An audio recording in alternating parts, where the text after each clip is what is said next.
Ioe se wane I fale mua, I le lau mua o tu mua.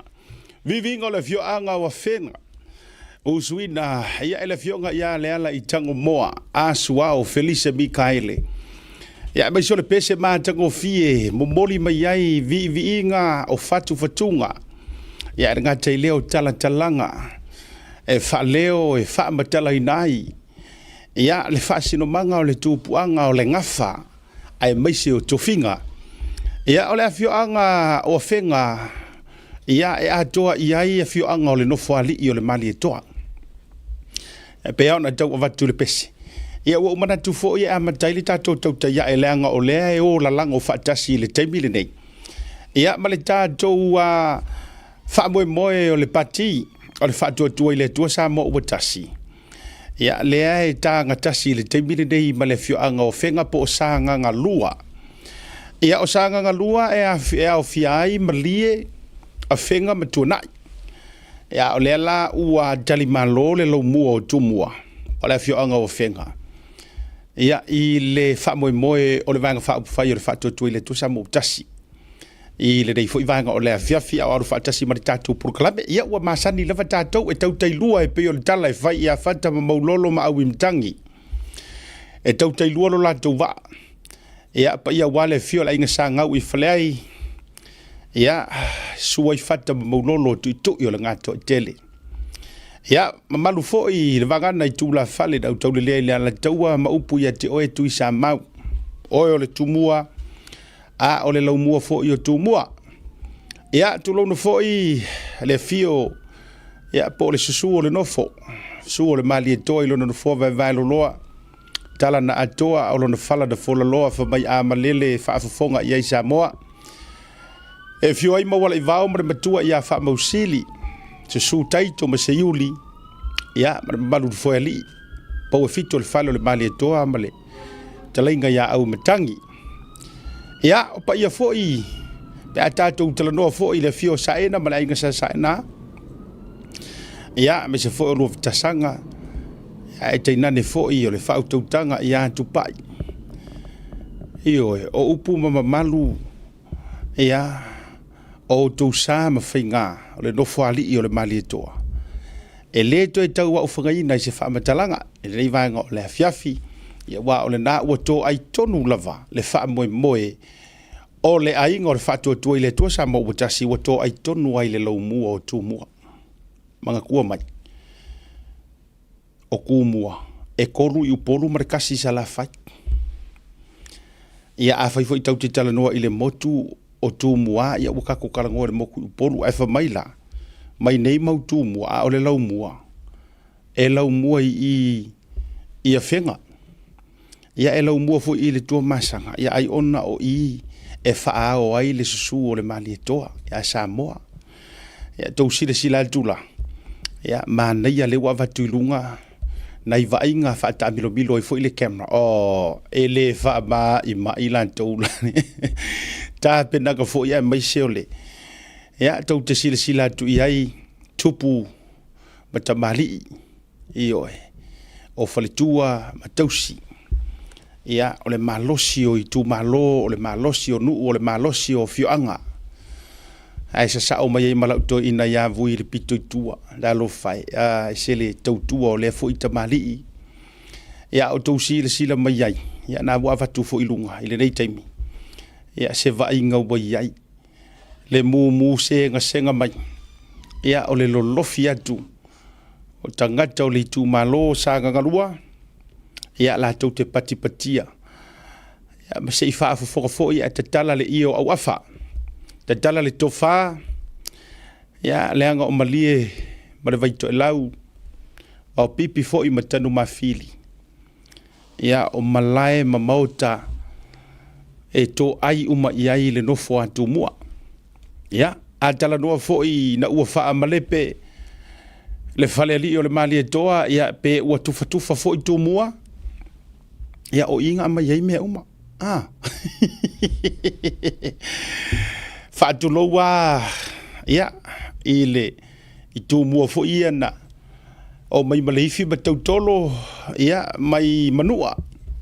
e afuai fo isi a matou mau wha mata matangi. Ia o matou no rua i tu mua. Ia e se fo ile na storyline tau. Ai a tatou talanoa a tatou ia. Ia i tu mua tio tatou motu tau si upolu masala fai manono ma apolima. Ia o mea umana mai i. Ia i vau pipi. Ma lie fo i malvaitu e lau. Ia le ala u tau sisile tau a mata fo i ia. Fai ngā tama. Ia a wha malo fo i wha tele. I le sunga ia fata Ryan. Wa amata ili poru kalame le rei fiafi. Whaawitai le sunga ia fata Ryan. Ia po le matua fo i o le wharitua masanga. E mafua i se asa utala. Leanga wa utoe mana tua le lua afe lua suma le tasi. Sa le ima fai tasi le nuu na tapu ina le faya o se ioi. Na tapu le nuu lea. O na o atu le fast. Ia tulou le tu malo. Tatu talanoe le tu malo. Anga buka masangi le upungu ua. Tatu wo le tu malo.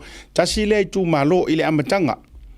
Taimi lea sana o na tau vaa mai o le tofa po le sunga ia fata mea fau. Ia ma le tofa po le fitalinga ia whaalongo Ivan. Mai le whionga malie. Sa le ima fai eio na fea. Mana tua le roadshow o sanga ngalua. Sa ave fai o ile mota o Samoa. I vai tele. Ona ua maa lolo si tele. Ia pūlenga fo ia le teimi o maa e maulolo i HRPP. Maulolo tā vita. O le tā ua ia o le toe whamanatu wai le lilo utango e whamanatu atu. Ia e toe ti mata i le upenga mo le anga i ruma. O maua mai. Tasi la le ruafe rua kasi. Ai le io o le pa election walanga nga koe suile ape foi. This is where a yaise mea ave ila ulango lango le sunga ya fata Ryan. Leanga o le tama e tolo na loto. Nau, fokira pea u wangi mau iwe. E se atangata mo la tu manatu malangona. Manatua mai. E ka kaunga koe wha sa o le wha tua ile tua sa mo watasi. La lato mistake, ma la lato error. Le sa tupu i a sanga ngalua. Ai toi tutu watu la utala i tua.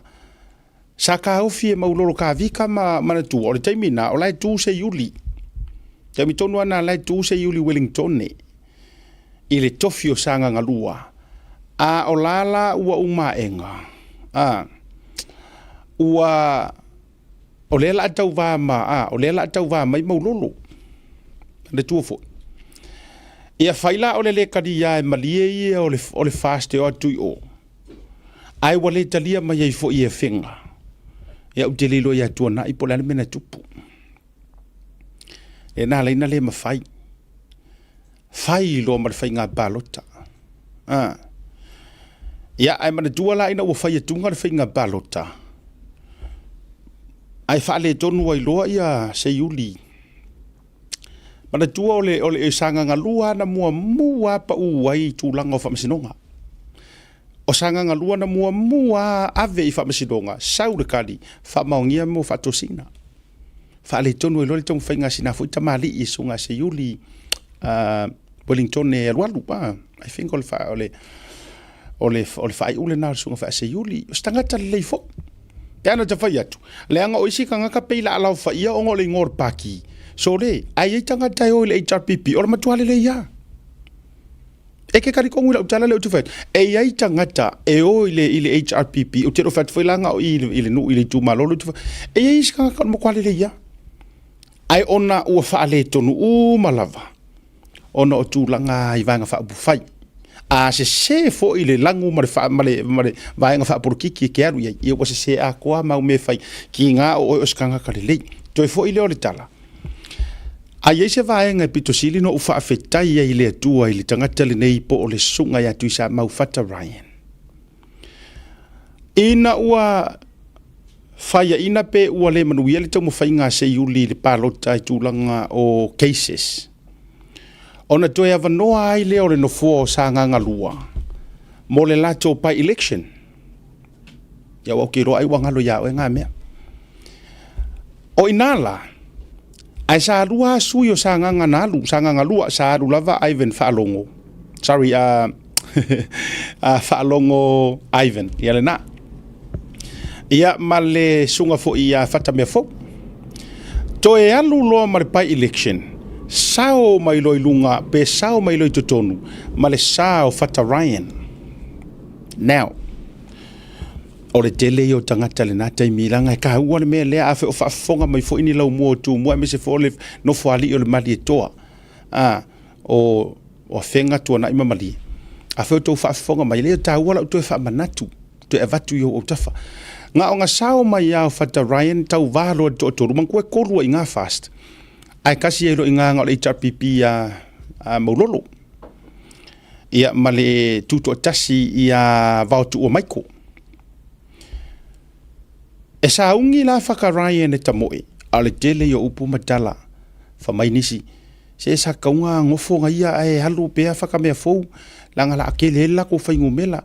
Sa tauna nofo fata mea fau e alu fata Ryan, sa tauna nofo Ivan e alu tulou. Ai la le mea ka ua sa nganga lua, e le mea ta ua, na ou moli mawina e au, ngā fua I ngā, o na ou pikia le sui lea. Ngā o ngā luaku or kangakalea. Na laku or kangakalea o whaka Ryan. Pingi ma le roadshow. Ale nga whai e le roadshow ia whenga. O tau mana tua. Ai le ima whai nga whai se roadshow I le kaimi o le pāro ka kele. Even I lalo o le sunga ia whata mea fau. E le ima whai. Ai nga o ngā ofi a kua e le ima whai. Fo inga whai mali e si kau ma whai ngā whaalongo Ivan. E le ima whai.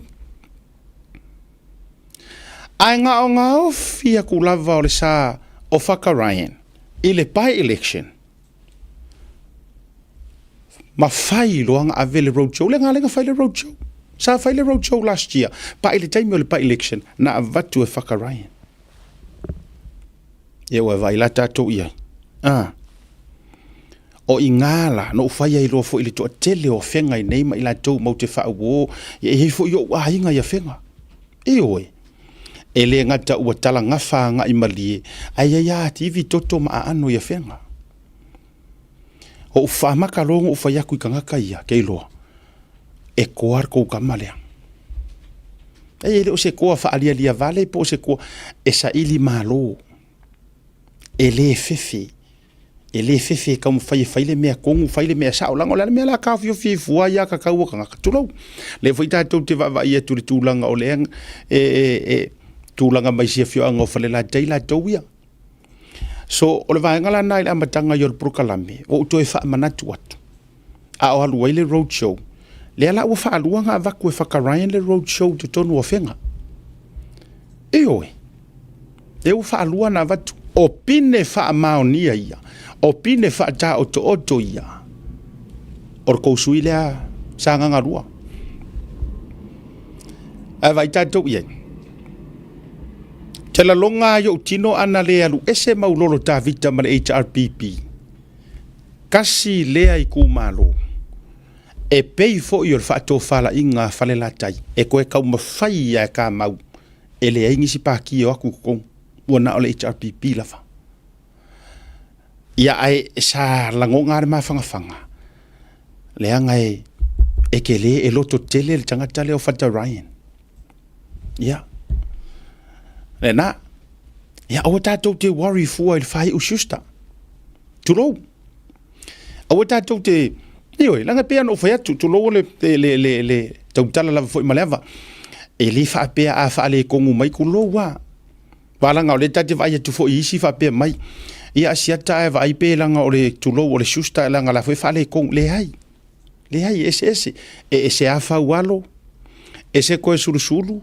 Ese fo I fata Ryan la tau. We may carry the same last name. Pei fo le ngole uke ioi. O le asiaka fo I oka le ngongo. Asiaka e langu papae, asiaka e pule, asiaka e mumu, asiaka e moanga, asiaka e ringi langu. Ai le whaapea la avea fua. Le sākia ma le wha le kongu o le sikangaka. Le ai, pea fo ena whaatula utala I swafa wā ai. Tulo wa na I lo wha o ngainga swafa wā ai. Tangata sai le malo, ese uma. E ikanga kai li fai fea e ikanga kai li fai fea e se uma ia vai la ua tu malo ala fionga ile alo li a va ai pap le alo va ai kolone ua o la la ngai ngoa le nga fai ile HRPP o le HRDP Human Right Demolition Party. Wahola. Ko fafonga.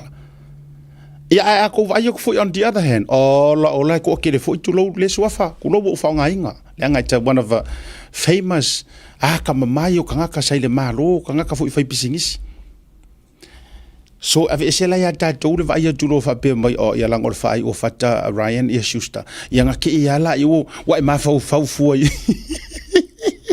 Wai ma fau foi ya ai ya pa no le ai e awan ni satia fu le ma ave le fu ai le tutu sa uma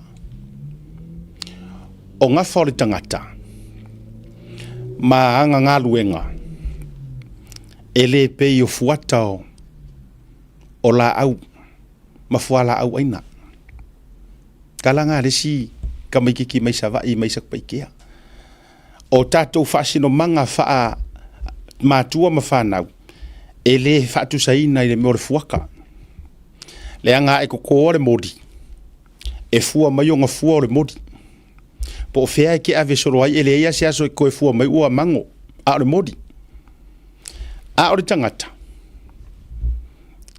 ele fa pe a fa pui kama nga sa wai foi le akari i fa pui ele fa pe sa leo kama o nga sa wai le akari leo le ai e ya la fili nga ke pule ai o pe fi ave o ma e ma fainga leo ro kama ai e sa we ave mpanka ioi le na o le tu fa so longa au nga tangata ele pe o le au nga fuata ya nga ma nga yesinga me o ta to le fa pena ni le fa pela a ko le mori ke fu ma le mori a ku le ska mai mori saules ka mai mori on fa mai rolia e so o are mori le ai ala nga le ngo le ka ko ngu nga ka me so are mo so per mo so pisi ya nga ile ka ka fu a ile fosia o eu matua ina e pikam ya lanto a fa pe nga ave pasiro tama lo no winga me fa yona e so fu mai o e fili o le a ele ave pas ai o le a fa o e matiti pas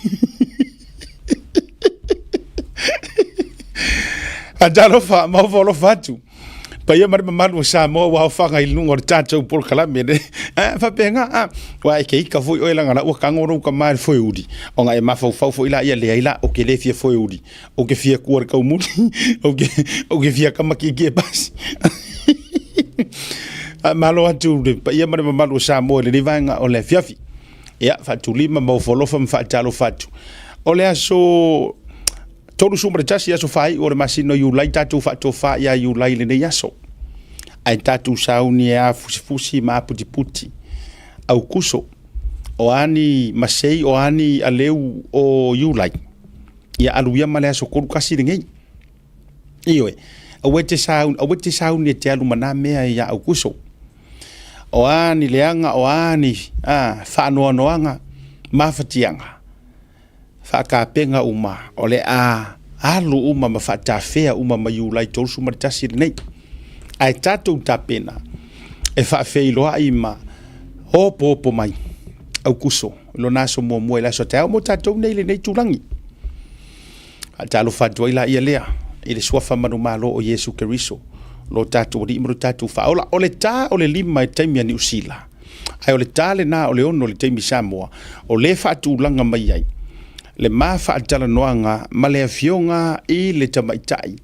faipule sa avea ma minister o tupe sa avea ma minister o miliona o na filifili la ia o le ale folo I le au vaenga na fa atafea ai tutu mau le fa tuanga I le pati o le fa tua sa I le tua sa moutasi le fionga ia mulipola Ana Rosa I le nei vanga o le fiafi o le lai fatu langa mai ai le ta o le lima le teimi ni usila o le ta o le ono le teimi Samoa pe ia ona sau no le sunga la o le mali e toa o le a mata ona fa anga solo mai tatu sui fa o lioli mai le motere sala fai walanga la o mai ale road show sala fai lono winga fa langa excuse mai la to ia inicio teimi pe afa pe o fa tasi matatu fa la wilo o tatu fa la wilo na o to sila tu ma sila fia ya o le fa manatu ma le tu ya tala le lima nei lo no winga o mo le tatu so ta inga ma le fionga de jamai tai fai pule pa lauli mo tasi le fai pule mautinoa ai o tato ia ile fa malo ma le fa talofa ma le tulaga foi o le defe se taimi tato atu ia se tato atu tate asia walanga te fono to sila u ke poko mai moa ia o se vainga lea i le roadshow o fale la tai le sa ia ile HRPP ile le foi fai mo to sila walanga e fua iai lau fa masinonga ma lau fa to fala inga fua atu i le fainga palota mana tuala o sia fio anga o fale la tai lea e te lei upu matala le taimile nei ona o le tusi ta o fio o le sape a wana i o atu se la to fala uloa ia le fai mei farisiva nei tamiti o tau sila atu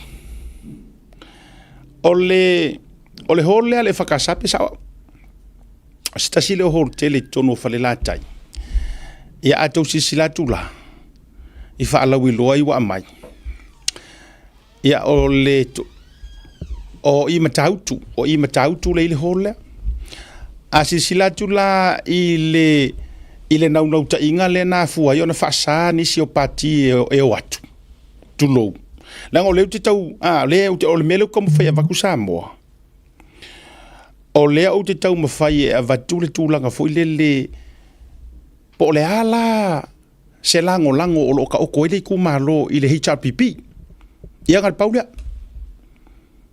na le paua le te tono le hole ai mana tua mai o makauku o paka si ufanga ia e kaunga i masa makau walanga mana tua e atua uma ia ilanga o le tu malo ele o se ia ele to chisilatu ia wa ngale le o ngo tamaiti tanki fiva ia ai una to pipisi e mare tanki fiva le mele ia wa sa tau fa malo lo le tamaiti ia o to vai atu ia ole wa vatu mana tamaiti avatu to fa tu moi ia ngau ko chisilatu na pauna ole vai ngala le ole me o foi lo loto le nan o fa atu le ngo expecting ala e matua le ofi le moka alu i fafol malai pe afa pe or ko inga o le afionga ku kasi ele mafainga io le purufanga ele alofia ai to sisilatu tonu na le ho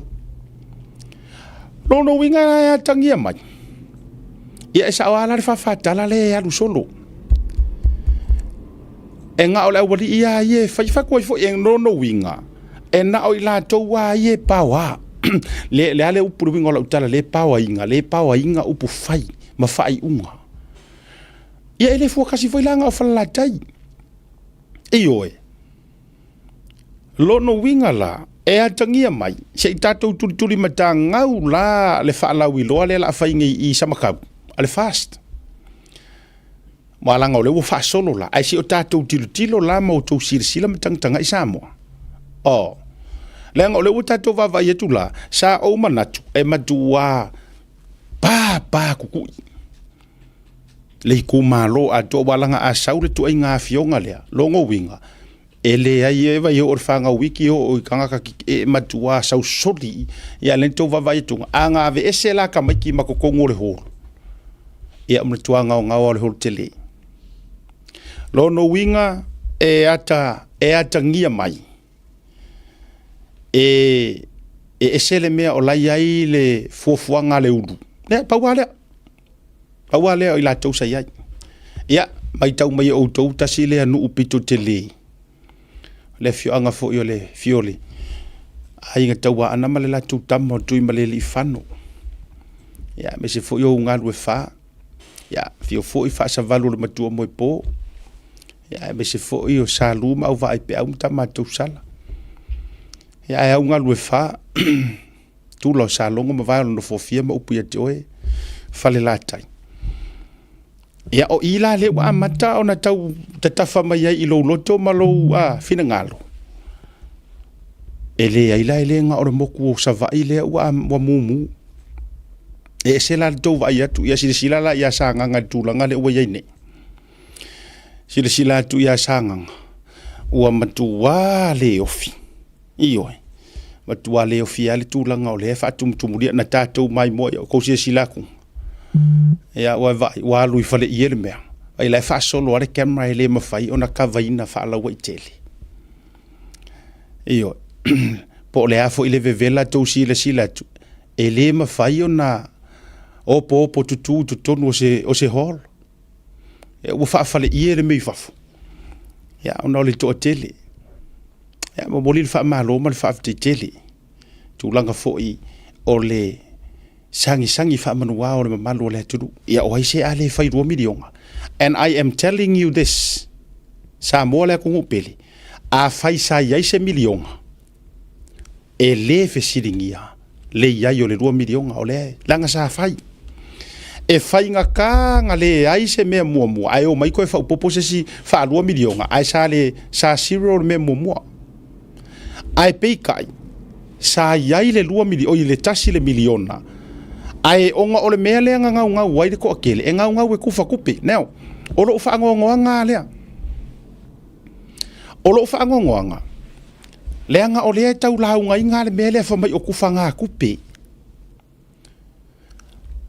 o le foi no fa longo ile fa sala la nga se tasi o suita va le alu ya la nga le fa o le tamo le media ala foi o la foi sa uni alu le is if nga fo bongo numero lu I think fa maila na fa matalanga ma tulanga o fa sala ngolo ia i le miliona ma tulanga fa mai ele ro po fe ma ye ku peia longa lu fa mai nga polo misi la auli le palo ka mua e tu watu lava le miliona yo to ao e pule ai le tu malo le upule ala fa mai ai e ku waku lava le miliona yo ko au now se ivanga nga ongi kamiki o mele le ale no fa tu la utala e fainga ka kele ngo ko karango mai to fa ilonga ai to te fa winga inga la fonga nge ile fa winga nga kamiki o lo ai ku ava ila lo la au ma to fa winga inga I fa winga nga kamiki o lo pele map ma faile la fofo ile le ka idi masu senge o pala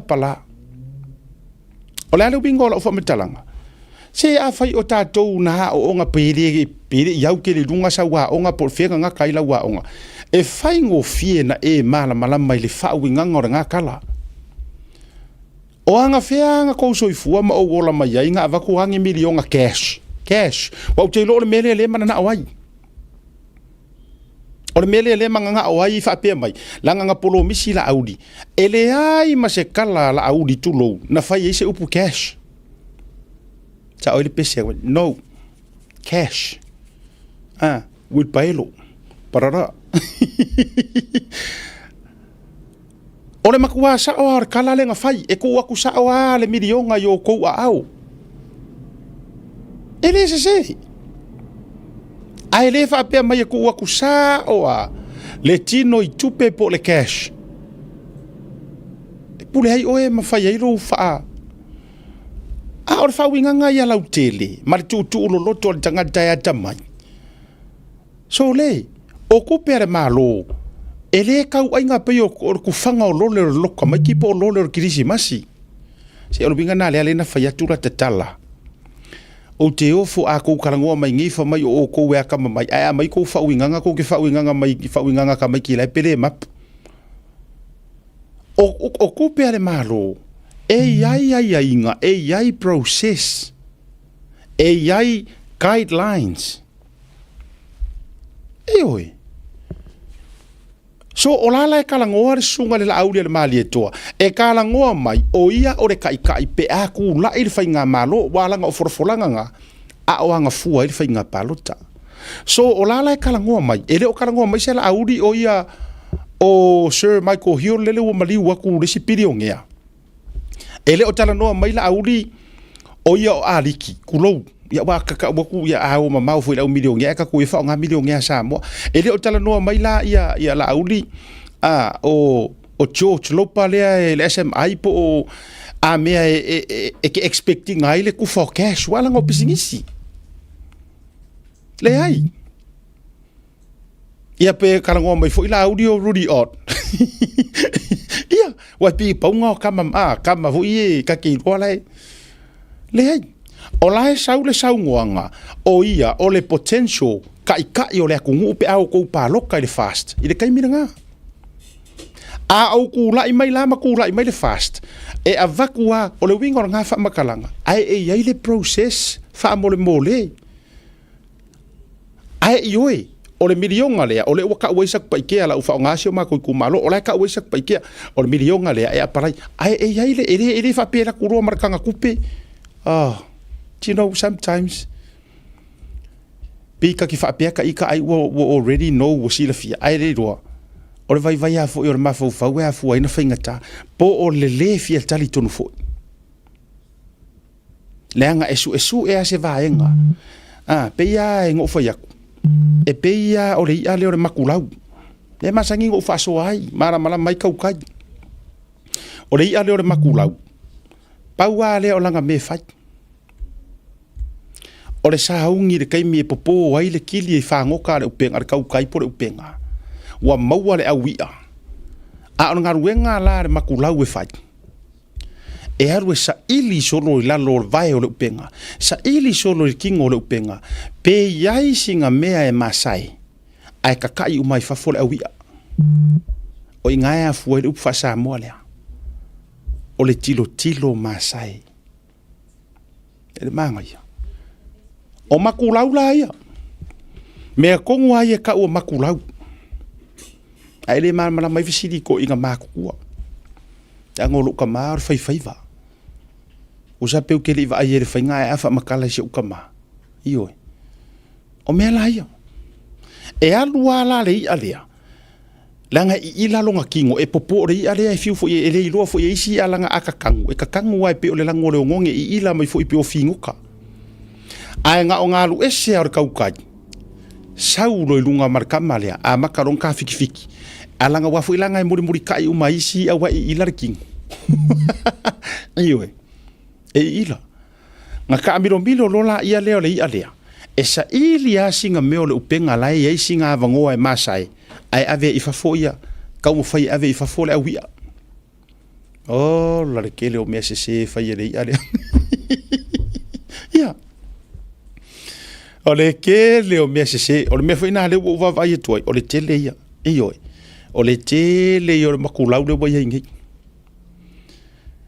e se le faali li upu e manga nga o e faali li we la ko ai le ongia la ko upu e le ongia la ko kala ai se i fanga i la ai ka ngo finga i la isi ka nga ka faali li wala ko kala ai vai ka fiki fa mai le ai ele ole na le wing vai la ta tau le ola ngale au ma fuona utala no al tu la ngale il fa so ma fa mani no ina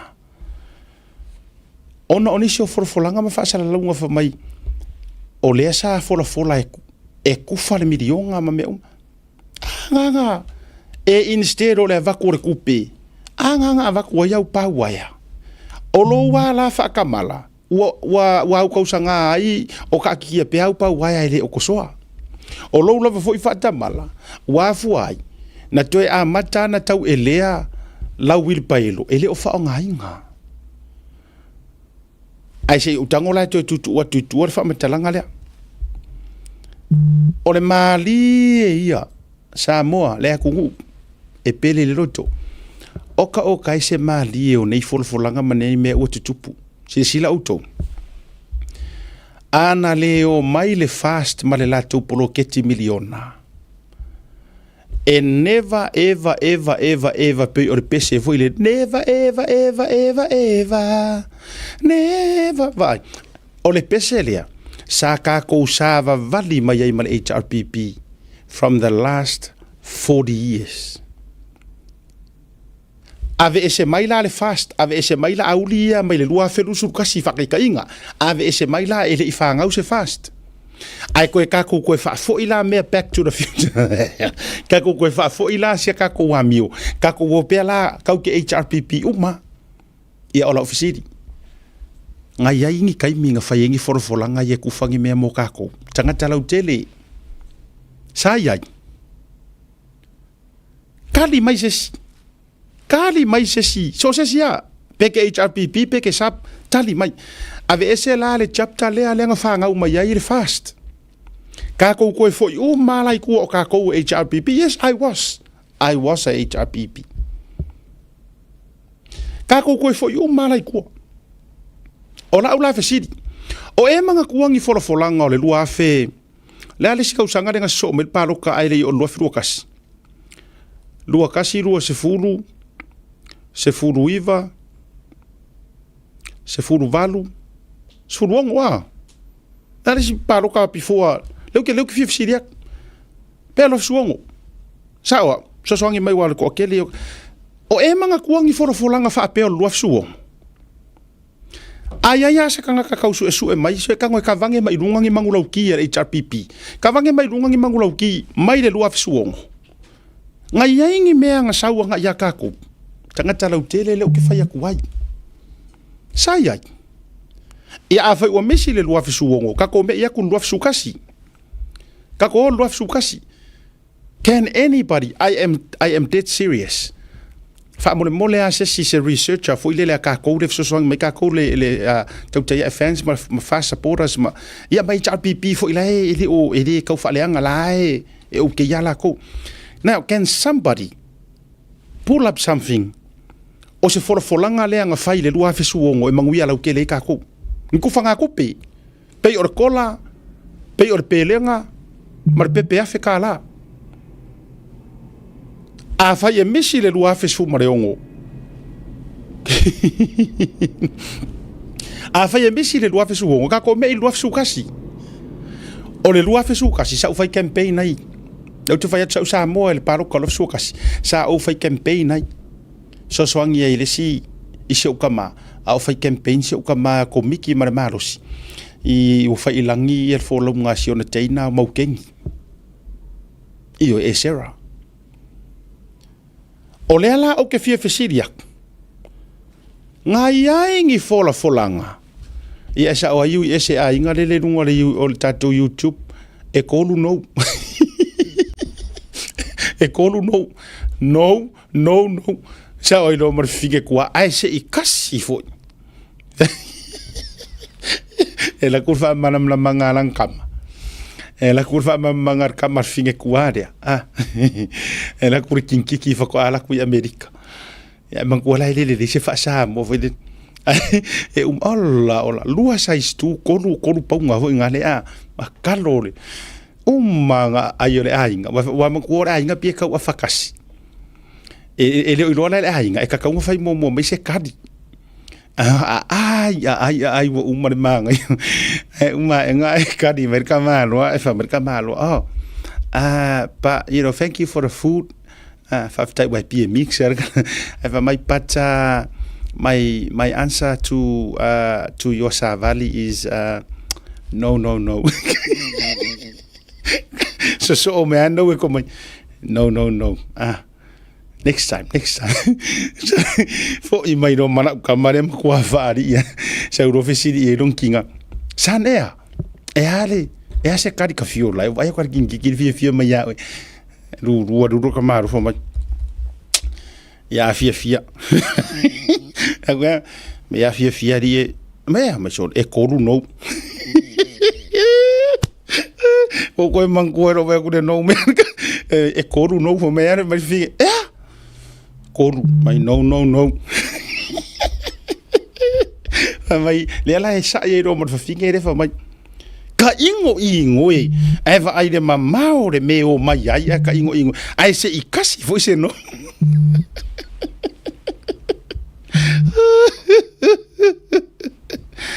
oh my god boy mai ai se i kasi foi se no ai kolu wange no so ore kali le ngau ka ko le enano ofisili atu onga ole o ke fia malama ia so vai ka fo na yani paula ve nga va kausa ia manga oloa le malo i lo fangu ave lo ia sa ta ora fio ngale tu pufia iyo ona ofisili la nga le o ke fia ofisili aku ya o ko ye o mai le HRPP ma o ko fo ile o fanga nga mai ngei le sap O a la me ia ko ke o mai ko so nga kele ia ko kala o a me le anga o la fisiri nga o a la me le anga ia u fa nga o mai le fa nga ma lo fast a e so le ari renti ai se I kasi fo se no ai va ye ko a wa umanga ai re ai a wa umanga ai sai stu e ro mo ko pa nga ro va yang ale ai nga oh my good boy vai tātou iai. Ia. Ngā pāua mea na tātou maua mai le HRPP na o mō mea oso whaafuase. E le hengi ngai anga wakau. E le I kea kui la epa ia o kou kurou. O tau ia, no, I'm not talking about the whole of Samoa. O kou ia muri muri e lava iai. Lea e o pūno no lava li taimire nei. E le I kea ia o kou. O alangi mea le lei ngā whai mō o kou. Oa. A whai na iai ni mea lelei na whai mo outou. Na whai mo se tau iai. Se I vanga ngā e ke kau iai, se I vanga ngā e ke whai ngā ruenga le mālo, ma e usi kai pia. Ma vai tātou iai. Pāua ngā o mea sa kako whea ngai. Ngā o mea oso whaafua sei. Le ai, ngi a ngava whaapea, whesa ieri kako kola. Whea ngai ieri ngei kola. Tula e pa. Fea sa iai le kola I ngā mau kausanga. Ai se anga le whai eri pelenga le isi kausanga. Fea. Levanga kui I pensionga. A leo ke kalangoa aku. Leanga ua whai langi le wholonga si utama. Kasi lea vaenga. E hoi ai ngai ko inga. A o se kaimi se aso I lau paia inga se isi I runga le pensionga. Nei se mea. Ai nga o nga e pale mai ia. Whaalongolongo kunga, wasua mai le wafu fea. E oe, ele ai mangi ngā mea nga e au mai ai rumar kaimi o le pāroka. E o le kaimi leanga saungi, leanga sui ai le au wala ma mea uma, e kere a mai ar kaimi o le whainga pāroka. Ngā oso whaafua se I ar kaimi o lau ngofo inga. Swing or kaimi, swing o le au wala, e kere a mai ar kaimi o ngi whako singa o le pāroka. Wafo I lai kei loa, o low downfall, o low ko I lalo ngā. E ke rei whorofola inga se wafu e whai saki koa. I re kaimi o re whainga pāroka no. Koe fo I e pinge la ukara le wheku. Ngā oso ha I re kaimi wa e pale mai. Kai pei on merenga e oso lenga e kopenga ai e whai le lockdown le level 4 wa lockdown le koviki. Ai oso ai mau fongo lenga pasi ai piri e koru. Ia. O mea ngā lenga e whai ha. Alu inga lana le ute whai atuai. O ke fia fesilia kua ia o kou ngei kou kio mai kou ala langa fa mai e kau kakala ngā ruenga. Isumu. Kulou. Yes. I have every right to say that. I have every right. Ele ai lava kulou kire o whai aku o wafa sau sili. O hangi mea o hangi mea makaukia nga kukupu I loo a inga ma loo I oe. O hangi mea makaukia nga kukupu mako ngu ulele whako a whai koe whai ngere whare mai wau kausanga kasi rea whare mai makaukia li ku ma loo I a sakpa I kea sa kawa I palauli ma le anuanga I palauli whare wham palauli sifo. Ola se le vangaleanga I le a whaak. A whao ofa ma vale lia. A le whako a whai ngai whako a umusa na o longa ko. A le winga ngā reo ke whai aku ai. O ala tu ai ngā whae ngai ko ke kau mika ia mai a. Tu lau lawa. Teanga o lea tau te ilunga o le fola e wha mangingo I kangaka. Ma koe wha mangaku I kangaka. Ai le o le ngia mar pepelo mar wha alaka o kangaka. O anga ruenga. O kou karangoa mai whale. Whare ke keli. Ia a whare ke kele kukulu. E sa o ai le kama a inga le fionga le kuia kua kupua kama se efi. E mai ngā whale ai kuru. O sa unga ngā ko inga. Ngā ai ere kou a inga. Tulou. E oe. Ngā ai ere kou a inga. A o yengi o kou ofisa I kai wharenga. Oe lea te fia mata mua mua, oe lea te ngutu leanga, ma e lau lau vavale solo I lunga, ma e whamai o lea, ma lea, ma fawhoi aku I epa. O isi ofisa o maa kua I kai whale I e whai. ai a fangi reunion na lo ainga o fai fu ainga ko reunion ni falenga lengi mea o alanga ruenga ye ko ki kau mika ia mai lena o la ofisidi nga le o ke fai kuai to e sa ili la varkanga kaia ko e au kalu o le election le ngei.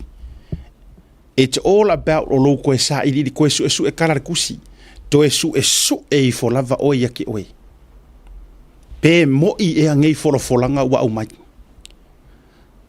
a fainga fola ele fast mo le ulu i kaimi ua fai ai se folanga fa pe o le milionga okai ke rokaku ke le okaku sa kaku kuma kilo pe or kala kamang fa vela inga ri am sa sa mangi le ala kaua sa kaku kuma kilo inga ua fola ele auli le milionga mua sa kaku ku ma kilo ai fa mai le pese le fkale sia mamonga o ke kuma ofo ioi nga olo kuma wofo ma fa kali pe ka nga pale loa to be honest asi fa kula ukala le ko ke sira fia sa mo le ala nga le ngo fa ya kula ia fast o le kula inga fa kula ia le kua awangi o ka ko melear ko elau nga o nge yafu nga melear ko elau sa moa awangi o ka ko melear manguia wa yo ao a fo ile sa fola mai le afe o le milionga ai ka ko ke kari kongu ia ile kele o ka ko wa ke ro kele o ka ko ia sa mo ia fo isa lo ngia 50-50 sa ka ure kari kongu ai o le finga ngalo le tua amu ia le iva ai kari kongu mai pea oi ka ko ke le iva ai o mai se milionga nga kufa mua sa mo la tu no pele ka ko ke le vai mo se bilionga we have never seen such promises before never ai fa mai fionga le tua ai amu ia vai fa amu ia le iva ai karikung ole ala le melenga kura i mai ka ngu ai langa or kulanga i or opposition mai la ko le fio ese nga fa inga or ka fa langa pau fo inga or la ko menga fa inga fa langa feu fa langa ai pu e mai yaka la sa fa i sengi milionga va penga avaku ala o fa kaunga penga avaku fa nga o la ko ainga ai le yo ingisio ainga le mafu ainga sa le complain Samoa amu ia le iva ai krikongu mai pea o upu fionga le tua ala le wasi ikia i runga le walua sia kako wa mio o le kako ke le ifa longo ia inga kele e ia lo talitonunga Samoa malau fa fonga maua o le a ke lengi vaenga e ongo kakala ese mai vaenga sa nga o pa waya wil paelo anga ese mo avao iliafi ioi atonu langa ole ka kele isi sila ma va ai walanga ole wasi ile ka mailunga a ola ia ile ko fa feliuli wai ale sunga la auli le mali toa sunga ya le oka o yor sui kai ana rosa po muripola ana rosa male va nga fa upfai lala ko e maki lele po ana inisio va nga e mafaina ono tala e fa le ai inga ia so longa le lei malaunga kasia umanga inisio ainga niwe le lo peke o saule ia inga le luombi dionga lea wa haru le asia singa fu ile le ngai ainga lo ngofu fare o le afa ngofu fat palang we don't know ai paule me mau kingoa o le fola le luombi dionga o le fesili wa langa o le tevatua tatou tala noa i fai numero ma tatou tala noa pena tau no o le fesili nga kau ngu se milionga yes the answer is yes o le kadi nga fa fekai mai sio mako ngu isak paikea fa le ingo mako wala vai ma fa kangwa vai ko kongi fua o nga fua fa nga wa o nga me uma e o ai ngisi le universike makula nga uma ngianga mea lo que karango fala o tele ni ya na mea ni milionga po ni milingi ioi ai ole fatu a do o fa manatu le via filini ole faku ako ngai ai ngi folfolanga le HRPP fa pe kanga ola ai kanga su e mai penga ingi folfolanga nga folfola ing kufanga kupe le nga ole sau fa sara launga le wadi wa pe nga fai ngi la ko kufanga kupe se o te ofo nei tanga tele mama e fai ole to copy o mea umai o fai ngai le HRPP matua copia wa copy ketal mele wo ye ala me ko kele oi foi e fai ako mea nga masangi ai mua o amea nga orko ki pokoko kaka pese su engai ko kupe na pa wanga ko me sa fai momo ai ko sila sa mo o mea o malava nga fai fast o mea sa ingo ya ile HRPP wa toi u ia o mea sa o tou ino ia tu lo le fa fonga maua sa moa manai tu am fa fianga o mea sa o tou le fie ia wangi la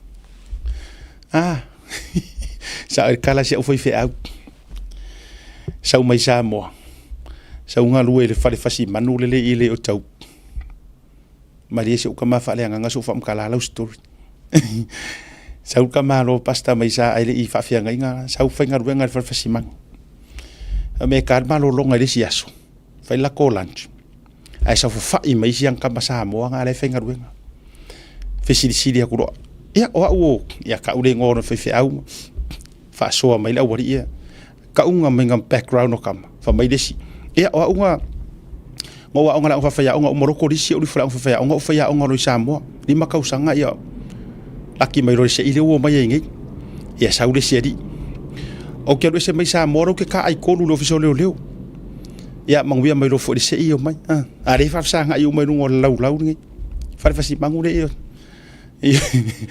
ya o so mai seri mai ya fa pe nga fo fa ka usanga male a fo ile en set fa ku pe sa mo ya mangwia ro fa se ile wo mai anga uma ya ko masih o fe au yai a wangi la manga yo a o fe ngi la de ka ko uma yai le o ka ko fasimang uma e fa pe ngar so fu o fe ngi la o yai ale o ka ko fasimang uma lang ka ko o fu mo maru wa e ser maru ro pusa i sai ka ke fainga ru ngai ko ore me na tupu ore tu langa tonu ale na tupu i ko inga me ngi va yo towia fa ru ngom tanga ru ngai ye wo le HRPP se fa kula kala ai me se fo ile sap ia te wa ya sa si di hanga ko ngo fo pe ngai ko ngaruenga iyo sa si li hanga ko ngo fo pe ko ngaruenga a o mana tuai sa maria yo le si suile le saungi le si suile le saungi ya le HRPP afka ya wo mangwan me na no vai mai America o la sa fa ia ku le si fa la wilo le HRPP o le suilea o le aru ya le paka ku pai lalo le HRPP lena fai mai lo le utala na fai ala utala nga uva ai mai le a fa tuoi arka ka kongwa le ver ngang sa mo ai ole le ka ole fa matuo o fai vor ngang sa mo yu ka le papa ngala ia era o sesi fo yore wala nga o yo le ali paka o le ali paka nga fai mai le yo la utala mo fai atu tasila le vaenga o le e fa fainga tai tele le fainga malo na tula i mai le fast leanga o le tele o ila towi e fa urulungo metanga ruenga e tino ya e sau ai leo ya Jakopo o inga o fa fika uringu merkasinga le langa faila utala ai ku ke lo la sa mor me mari e lua e aso na umai la por kalame o por aso nga so ila por kalame ai meli mai le uso le ya ai mana tua sa o fa tala no ina lungo tauta ya i lo fa fetaya o lana o sitasio matati ana ya usia e ala fo isa na tustusinga ma tūlanga whapena. Ai meli mai loa ia tea. Na umana wha malo mai ia tea. Ai ho ole pō. Ia uke roalanga lai meli mai ia uke lo prata taimi a Samoa. Ai uke maua le sianga meli o se meo le tasi le vaveao le lua le vaveao i Amerika. Ai saunga le meli arakangaka. Se uma utango le vatu ilunga. Ai sau le meli arakangaka. Au oi wa whaafefe mai arakaka ro ainga. Pea no whai atu. O te whawhikai a le wa umangko inga langa e tele o isi taimi a se ela o whaasoa. Ia e tele na misi e isi nei vaenga no mawhauwhaue. Leango lela o whai aku ngei. O ku ai ngā sui o i whai la, ngā whai a ila o reply. So le o lang iau whai longa ma kua papa uro whai ai. E le ai sau ko whae, le ai sau whaukanga. Whawhikai leo wa o loa oi. Tailo e meli mai li tangata a mai le tau whaafefe. Arau kei Amerika. Ai whaafefe mai e le li iro a inga i New Zealand. Whamai o leo le ao mai inga i onga kei e whasi iro a inga. Leia ke au leo ke kao fianga meti. O whaalongolongo atu le pōle nāma le vaveao le nā, tu lou Samoa. Tu lou wā le ngangana, ua makua fe ai alo uruku. Na matua utoe no foi foi lunga. Fai mai ai mala o message. Awa lava e te whaafefea mai a. Ioi. Fai atu iai. Fai atu sio ainga e oifo. Tu iai mala o address manrewa. Ka koe loa mai Samoa ngi usila lo fale. Ei loa. A fo inga alenga fai au papa kiu ma me umai fai lo fale. Public mai mala o address. Ia. Ai ro se si ku. Ele se me alenga ela fifua. Ai o au o te ele sau o kau fa fefe. Mai ona i loa e ia o kamanga i ngai manu wa va ai tatu. Se mo tanga va tu lumanga text. Ma mea uma. Ma olo uma fau fau. Pele ono fa mutai fo i malauta mo fai ngai i au meia. Nang o melia ku ya o ele le leila o kari ko. Ai o i e ta uma iai. O le matua papa u papa u lava longo winga. E kasira ia ku ai ngā whaako whala i ngai fua i runga o ngā or whai kaukusi. Ma le ao mai o mawhau whaunga o ka maiki laia o onga. A o se upu re kuuroroko. Ma kua unga piure e kia ua umanga o te lope koe ka pewa umanga o kango screenshot uma. E toi tau whaalalo me ala le li ina ua uma wa tele atu e au tala. Fatu o le te tau whawhewhea mai a umaro ua inga. O te ufo, whaku, o lau ka penga ngā lela e ka penga nge ke aru e ke aru mo oiki e whau. O lau ka penga ngā lea e ke ola kau whawhewhe. Ai te meri mai Samoa mau tau whawhewhe ngā i New Zealand. Eo o mana tua. Ioi, lea lau o whai atu. Matiu matawai. Matatau ia te oe. Ona e wha maa vai roa oe ki aru la mai mau ngā mea kau arwai. Avo i leu te whai atu. Leu te whai atu me le anga awar ka alo fua le kingo. Lale mea la e tau talo mai ai fua le tino. Awa i o wa inga i e tau turi mai i e te au i le meu te iai. Oh.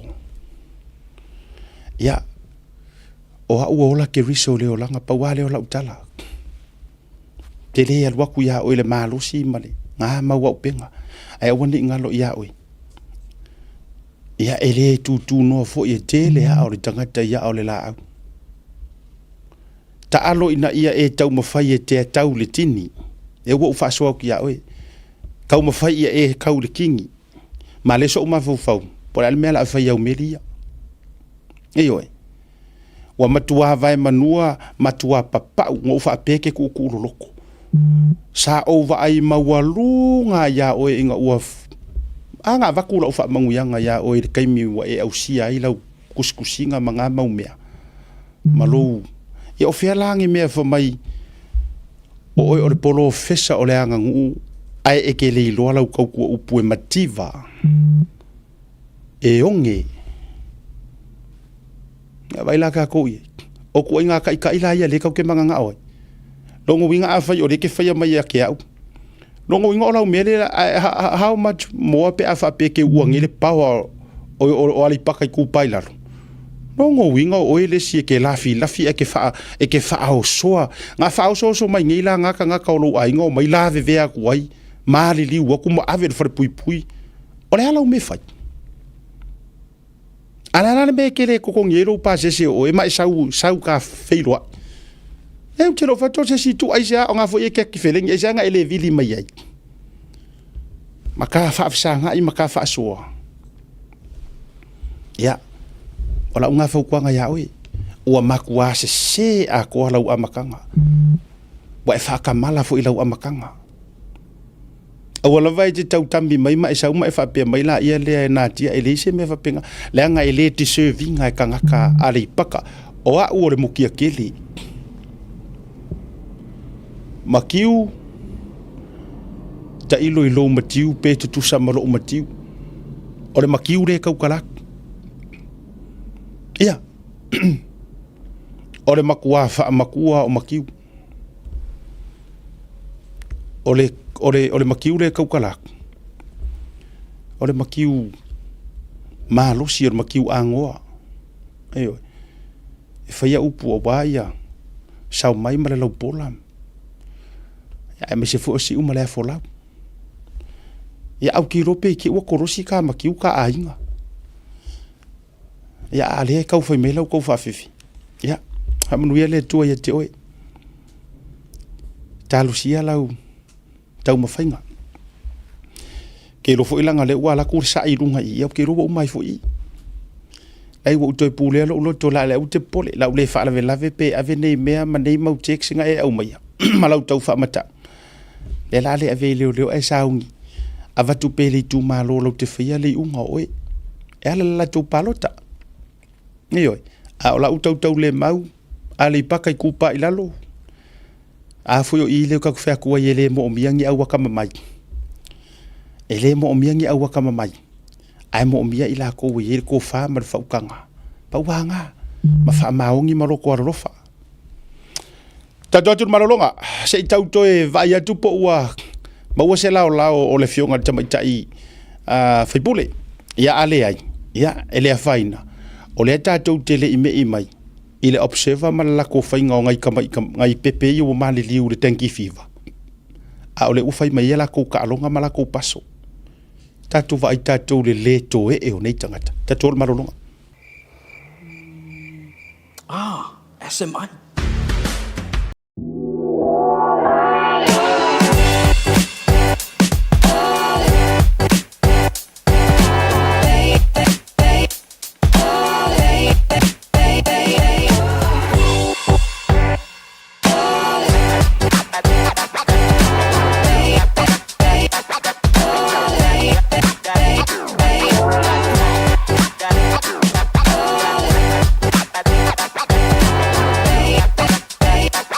Manuel hatu o lo fea fio ai au kila ni usila tau sa ia di la e sa mo so se fa te sina e ala I alo ala no ese ba mi tia fu fa pela e mo ta mai tai ba fanau e tasi lava le fele o lo ai au kila ni e te maratui le e Veni Pacific New Zealand ile Auckland International Airport Shopping Centre no Meratasi John Coulter Drive out of a tono la vole warehouse market down ile malai male le e Veni Pacific New Zealand.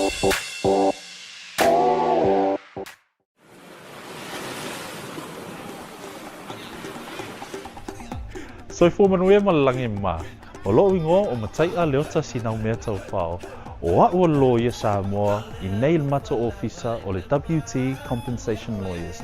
Mātou te fisoswani tangata wa whaina mai ta avale, whale whenga luenga na superannuation claims. O le manulauti o le mātou au nanga ina ia avele mātou officer e whai ma fisoswani I tangata uma o le Pasifika. ICR a wai ta ua le mato ofisa tangata o le Pasifika.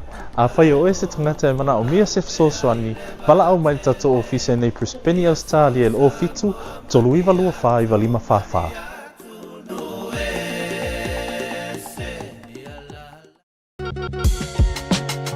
There is no better way to support the 685 than to buy locally sourced goods. Here at Tasi Market, owned and operated by Samoans for the Pacific.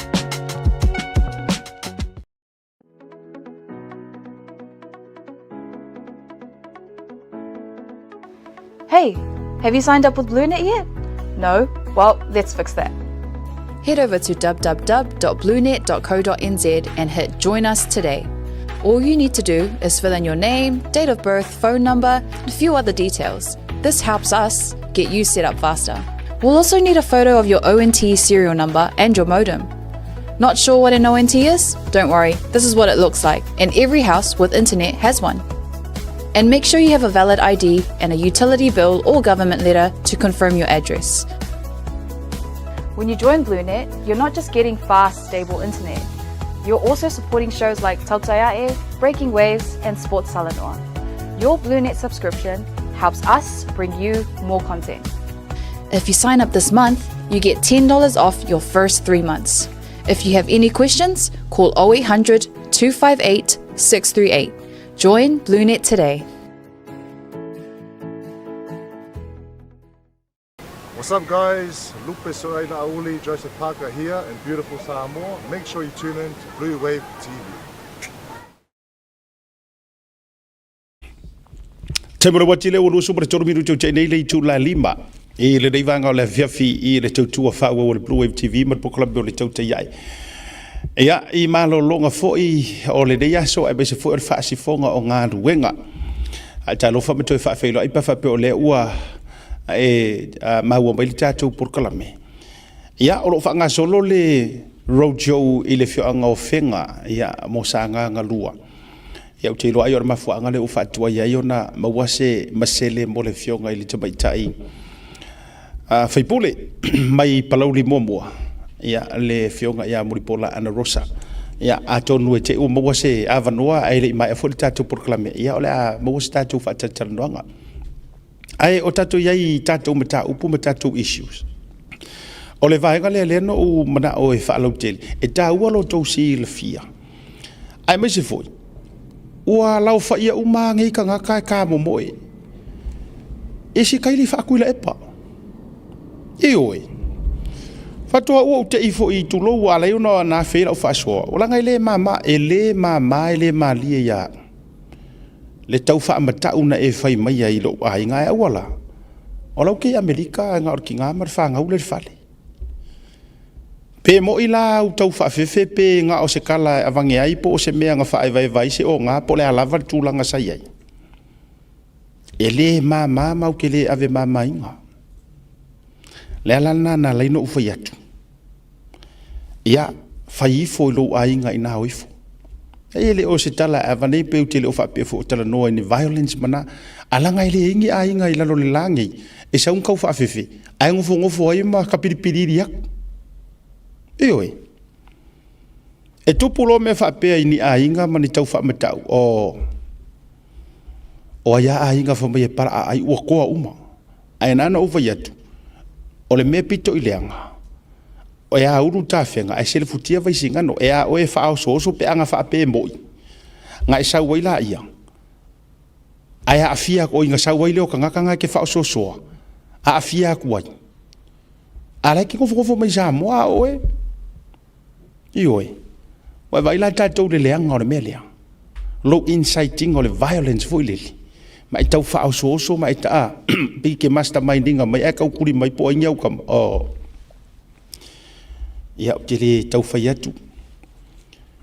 Taluana vevela nei mea ua tātou whaia. Lau na o whai atu a whapena. Ia o lau tala fo ile le whai atu ana inisi fo ile le te ua e se mai. Ia. Ua taluana si tia le tūlanga o whinaunga ma tātou mea ia ua tātou iai le reitaimi. O le si tia fo ina o le tūlanga o le leo ina o le pa ua reupo. Ia. Ele le ia le whailua atu whapena. Nei te ua se mai ai vavetu ua ilau tifanga. Ia a ole mele anga ele e te tauana ala tu sa o ia o ele te tau whao soso. Ai hawhia i fua maisi. ia na ona faia tu fapena a waile ai ngi ka ko fa mai o e wa laka laka ya ke riso pe a o le taimi e te tu ai e pui pui lo ai nga e mo le me o tau fa mata o ma le tau fa se ma tu lang fapena a fai foi o le ke fa fonga mai a o e si le ke faia le melia o le faia fu ka ko ka alo le polo tatu ta alo le polo a e loa e ai sau vaenga ke fia karangoa i runga pokalame so tai mai a o woki ro fia manga o ia ya o koko ke o mai tatu fasoa a vakungia ofisiri a mainia ko kali ai tatia le mele na o le towo na te ila ia o sen mai total faafitaia la wafe ane o te fia faafitaia o te fia faafitaia le sunga CEO o le Malevalele a o manatua ai le vaenga lea o te faafitaia le sunga ia tumaruvau e vile farfatu sa onga ia ko inga kangaka ye ko fa ai le ese senga o kangaka ye ko ru ai sa siri ya ku le mafa o la walu ya le sunga ya evile ya tumanuvau nga sili ya ku la mafa o la walu mala fa so ya tumanuvau ile va le voile tolo le va le voile le private jet le nga le telo lo po tu ai mala va le fa lo po tu foi nga malo si yaku la walu ona o se mata upu te tau ona matua au ili mai er CEO ilanga fa karangoanga ma TV1 awa anga o au fa karangoa e ese foi anga wa ofisiri pe taila na tele ala walu atu mala u anga onga umma so ole so na so ai fe so tai mai le fionga CEO alanga o lai fai lai tu ele o isa mo le malanga kamalo na ma fa so ai la ia le tua ai le isau se nga fu ile ma walunga ele isau foi fa pe mai asiaka makua le fe kauira o mele o fai le ai na ona meli mai lava fe sili mai ia tu man vau pe mo se va ma tal no ma fa so fa mangingo mai ala ia le tu langa uma e ofo initial informations in au mai same informations langa avele media la fo ina fa soa na ia ile mea ngata i lona sila fia mai lunga i kama makua lai lunga e vai sa onga lea na no fa aftai i fo ilea tamali i po le fionga fo il fa ururunga malai valele fa aftai i mo fa atu fa afkai ia ola fa aftai se or ko far nga mar fa ukanga nga mo mia o le matou wa tiu te familia o le tu i atu ai se me fa le kongu mau ke vange aku leanga o le fa leo fesilia le kongu a uma nei matou to to faitau uma ko meni e lungo tatou porkalame ola ko mengi angoa ese mai le au ngutu wa male au fa purusala laule ke le lunga tulo o le tele o le me ko mengi ano ma fa fesili la au mai la na la no fa tu CEO a so le vai o fulu so e pe yor kala i faleaka se sala inga so la ngai ko inga ki or kau ki anga a fai fo i to te fa fonga mai e to ia tu o ko o le mafua angar nga la inga ko apalai nga ruenga ia ele nga o nga ko mai o le to mai o lo iai a o le fa ukanga mar ko fa to te fe nga ia i mamatangi vale o le oranga ma makangi o soifuanga vai ya o mela le e pe yor ka ko komsinga o leo a kau ku ia ku se vesiri ai arukang ia le ala ka ko me a ma o le ale fa mangingo nga male aru iruma e ku ia ku wo ko kiki e o ai ngai kanga kai e se vai ata mole e fa ku e o skamo mau e o ia a o le ala le me ala fa pe a fa pe e fa le o ku ai ko wo ko fe kangis ia le foi la fa le o ku me ai si ali ia ar manino yo la utala no vai atu ia e na fa ia utala because it's a fact o le upua lea ma o le kala lea a o le lei ia le vaenga fa upa le fast e le i sakia le ka inga fia me o tala ma upu ia na au mai umai i la tau o ka ngaka fa fiu umar whainga ma lor fast o le telea o fa urulunga o mkanga ruenga so e le i fakua e asiaka skala ke le i fakua skala nga o le kala lea o le kala nga sausao ai kukongor whainga ma lo Ale mau te mata atu ma masira atu sa mo kele fai ya ma era le ale MC o ngaruenga fa vai kaimi oi mai kai le nga aru fa poko e ka ofia ko mingiska ai aru mai kai singia foi le fai nga fongo ila longiu ma o kupea kanga kai oi malanga fa vai kaimi e anga mea so a ko fa fonga mai la o le fai atu ni ma tutala ai mai se al por kalamele nei le nga o le fa le o le fai ka ofia afe mafe e ka wala lo ko fa fonga le lei awanga I fa o era ka so ko finga ngalo a or kanga ka poko ku loloko ya me nga ia pe ori or papa nga kai ha fikiro a o fa ilonga ye ko ke ka mo a fa mai o master o professor ngia la na to va o man tu fa tai le fionga fa ile CEO ole la va lele pe kongu pe sa o pe le sa o po le alava la ua tali mai ai sai lo le va fe lo ya ma se sai fa pe mai asiaka so le se ua makua e ke fo ya o le ma se professional ale approach ale fionga tu man vao mai asiata ya 5 time por kalambe le sa o maua e ya ila point le manga ya mai mana ya ila point le la ka ngoi fa manino atu fo I matulanga ole ya ole nga la le na e fa taua ai langa ole mau kau avela valenga mai le fainga malo le fast o tangata mua ia le fa fiu le sai e o ko vai la le me le fa fiu ia le ka ko vai si le o mai le sap o si la o mai le HRPP a o ko si la sila ngere ko kele le o mai le fast e feo lolo ana I tangata la ia o la tu lo a o ko si sila lai au mai ar kama le ir ko fa mar fa ukanga kama yo mai faile me mongi mar me ame kong tato me mai I le vaenga lea ole se tasio fa tal no anga no fai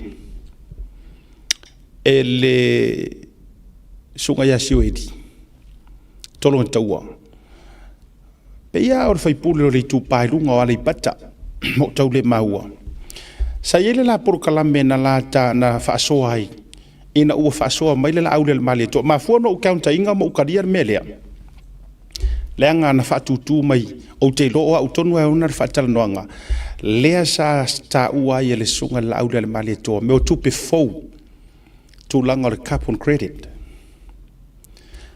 pe ka ila se fa karkar ngoanga ale fo I vaenga fa sala la na matua sa mala mai lava le wori ia ele ai lava se fa nga inga le mele carbon credit engi usila ma uskalia ai mai se engi usila fa mai ele ai ngi fa mau nga ele o fa nga inga ngi ku ele lo la po fele la tua ila au le mali to mangi mea ese mai Amerika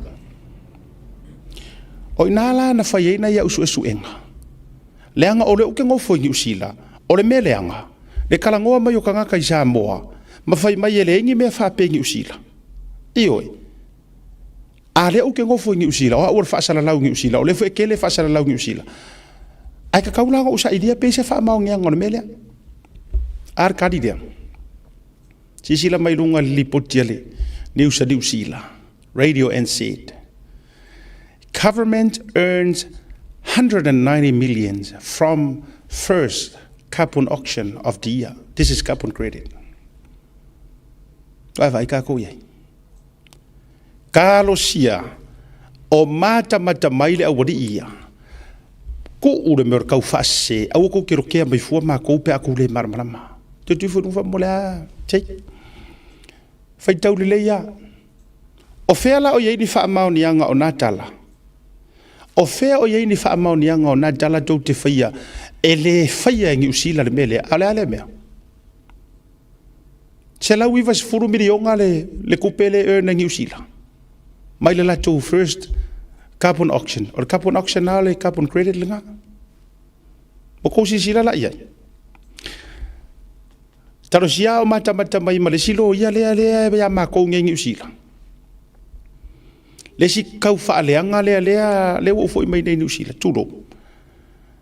Le nga whaianga whaasisilanga, runga kau ma whai ateka i ma sponsors al mātou porkalame o le tauta ia. Whamai o le porkalame le misleadinga. I am hoping o le tu lou ar whafonga le tunu, le pupula ma ia iau matai meia. Karosia. Mau ke loo o ele ke kango feed au kama ia i Samoa News. Karosia.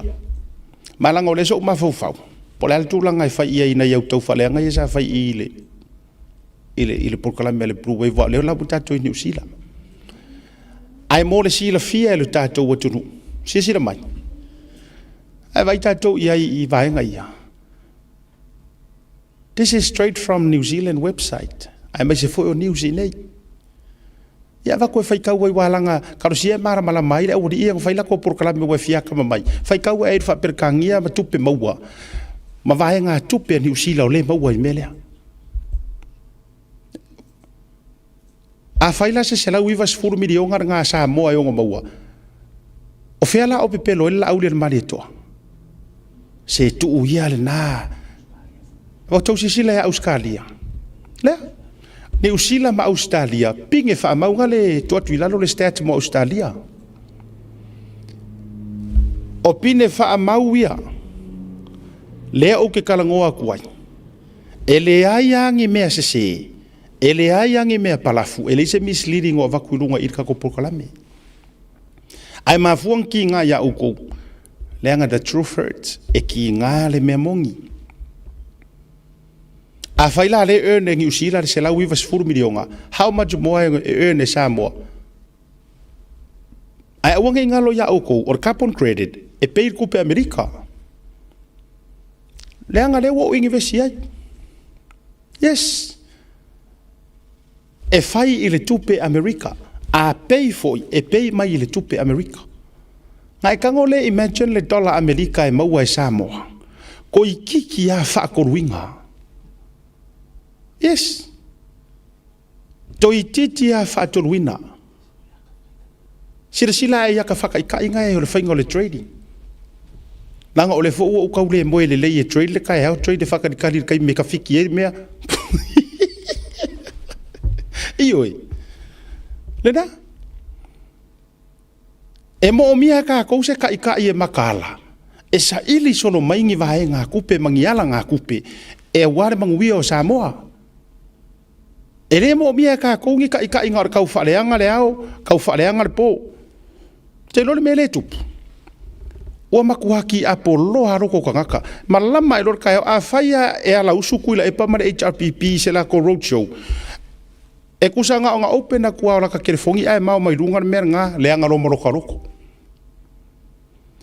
Ngō ka kifa lea ngā iala ia lea. A wha pefo ila lea la wha asifo la ka saungi e moe. Kusa e a menge kurola ka loku. Ai koe mau ai fo i masisia road show o le fiafi po saunga ngā kuira epa. Koe leanga fo i maroko la ka moe. Sorry. Ioi. Iyo. Ora mea lana. Kusa ngā ore ngā o kere i lopo le ase le lei o roka loko e maua mai i le melea. Ai o te ofo ia ui nei tangata e sana. O te ofo. O whalongolongo isi au wari ina wha mai ara tautala. Se o ko ke se ekia e le malu or kai kai ao le sau nganga lau le mari e koa. La ngor kama ngā e sumali e ai via. O whairo le i ora utala. O ke o fore ia oe le ola o le whaamanga lo i lo loko. A e whako lono wingo o e te fia e karango mai kuila epa. Ngā ore ku ua i whaaleanga. Ai a e ngofo nge mai whaafafonga i sau noa ngā lauri le mari e toa. E le ai a mangi ngā mea. E uma e ngai whaao Sofia moe ngā luanga. E whaao Sofia lo langonga. E uplift oe. Ia. E ngā fo i ngā whea o ngā se wha makalanga o se me kau wha asao po se me kau wha malama. A o tūlanga. Ai au wha longo nei i road show e. Oh, sole. E matua i o fiu e su e se panga noa o lo fatu. E tau wha angofo le ia ini wha amatalanga e se le karikari ngaka. Ona fo ila tate vai atua e wha asoa ma le sai. E wha asoa ma le loto tinga. E wha asoa ma le kangi o le loko. Ia lea lau o tali atu la le tūlanga lea lea na whai e le wha asoa le na auto ma o lua ia. E le ai o le whai ngi usila. Carbon credit o le whai i. Australia le whai. Amerika, ko kiki Amerika loa loa a koa. So ina ia whaasa o ai le records lea. Tato i for Samoa Observer. O vai atuana nei le mai le tae au.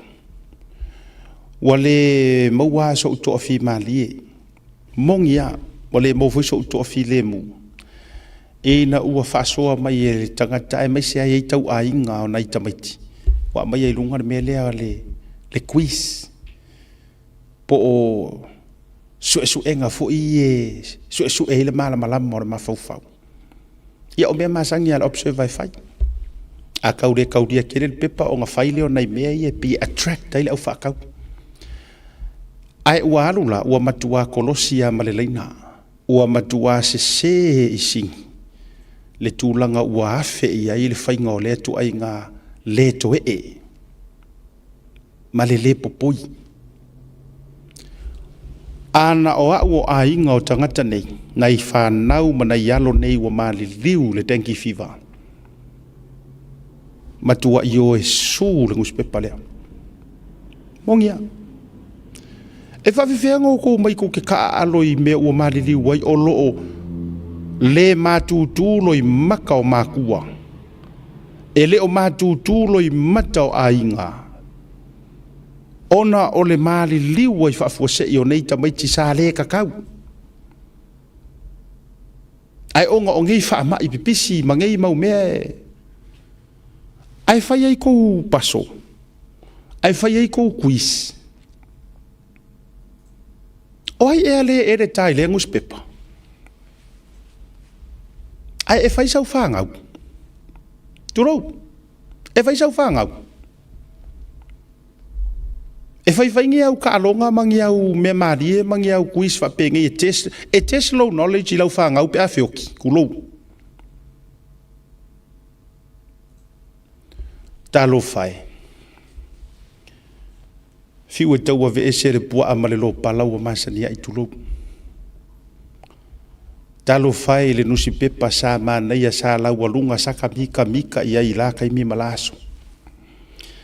Ai talo whai le me ua iai.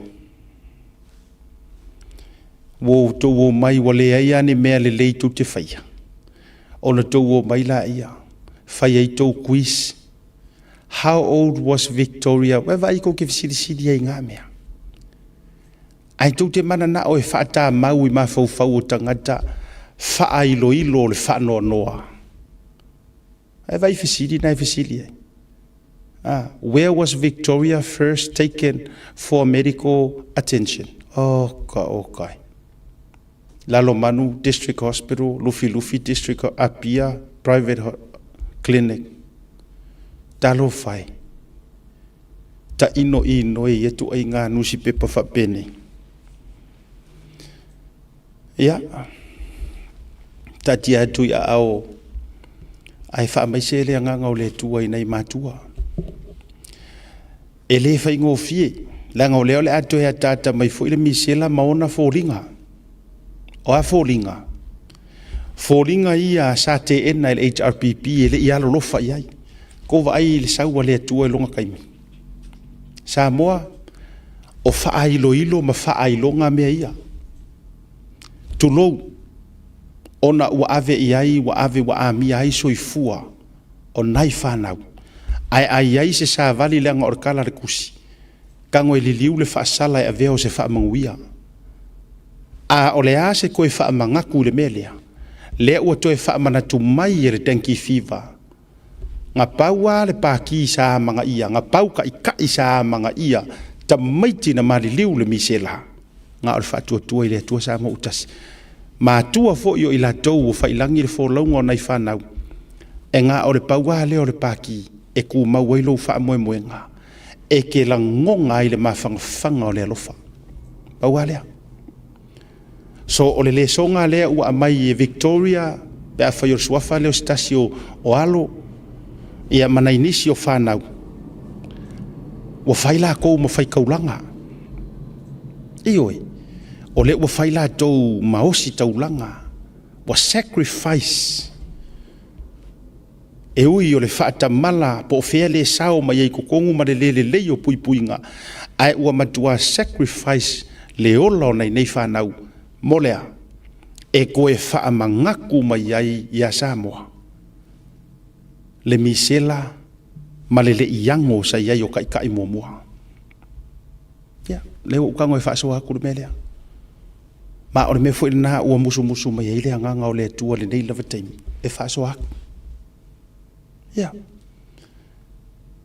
o le fa'ailoilo lea ma le fa'amagaku lea Samoa paua lea o le vaega fa'aufaisā kuku le kaimi o mafakia matua o nai tamaiti ana mafatia le misela ai sa le iango iai ia a foi lenga fasili kuku le panga e la walunga e fai foi ko so mai nge foi la ka mo ku disi ma vaega ia la ka ko ka so video ku ai ia e ko mo merka langa lenga fa ko fa mai o winti se nga ngumela e ka o ko ida ngumela o ma di diu e fa mai la ikiki ngumela o ku la pa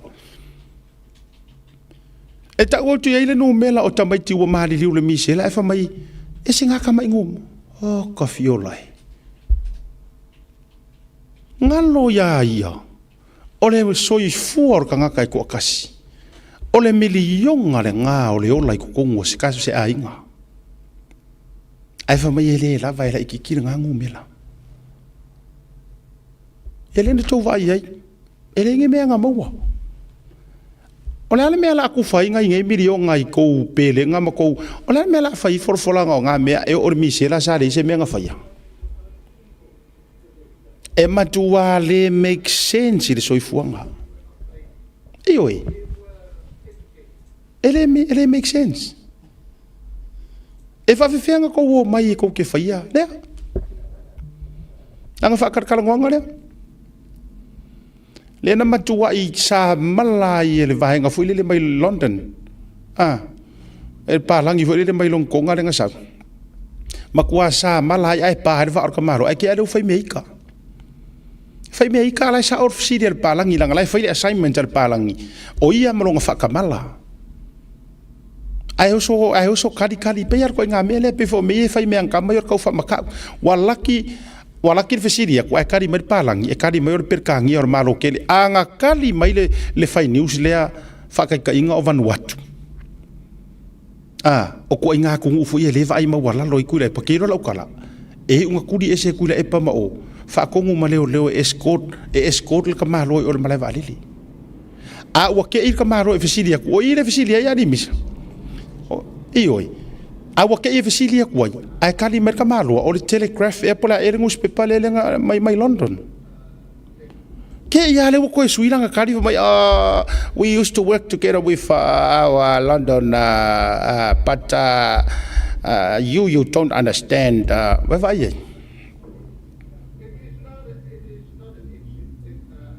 na vai ka ko ye le men le winga tonu le te fai atu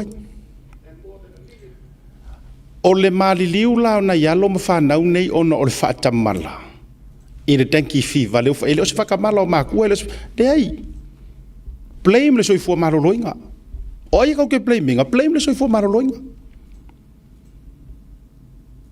Yang ada lupa le mele vai le ifanga ia nga faila ukala kulo ele ifanga ia nga faila utala le private jet lai o telo fa tu a me o yese ai mana tu o ta tu fa pena ka ki kilo solo po o fea nga vangoa mai ele ko ngi fa mai ko ele vana faila utala le private jet le nga le rope ke u langa o to taulo ma fa le tanki fi la fo le fiva la fo ka influenza vo le story ile va ale nga ro ku mai usila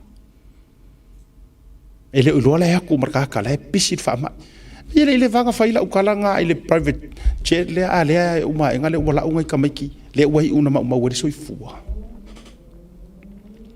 Ko kiki ngai ka fa longo se forfolanga sa wara HRPP.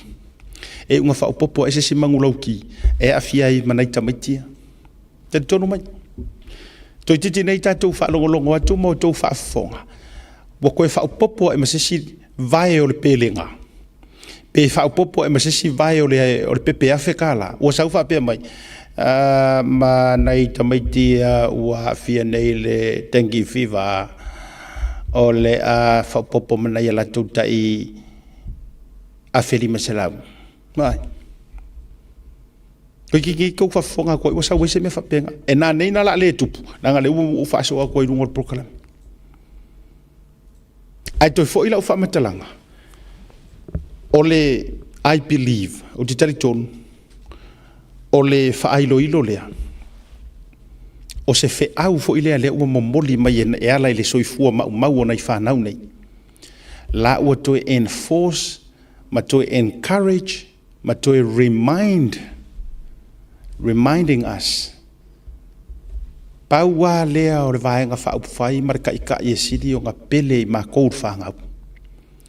E pei o ngā ia mga ia le kaimi o le misela, e o fo I le kaimi le ngai ma pe a pale mai. Ngā ora whako koe lea kua sa maukas.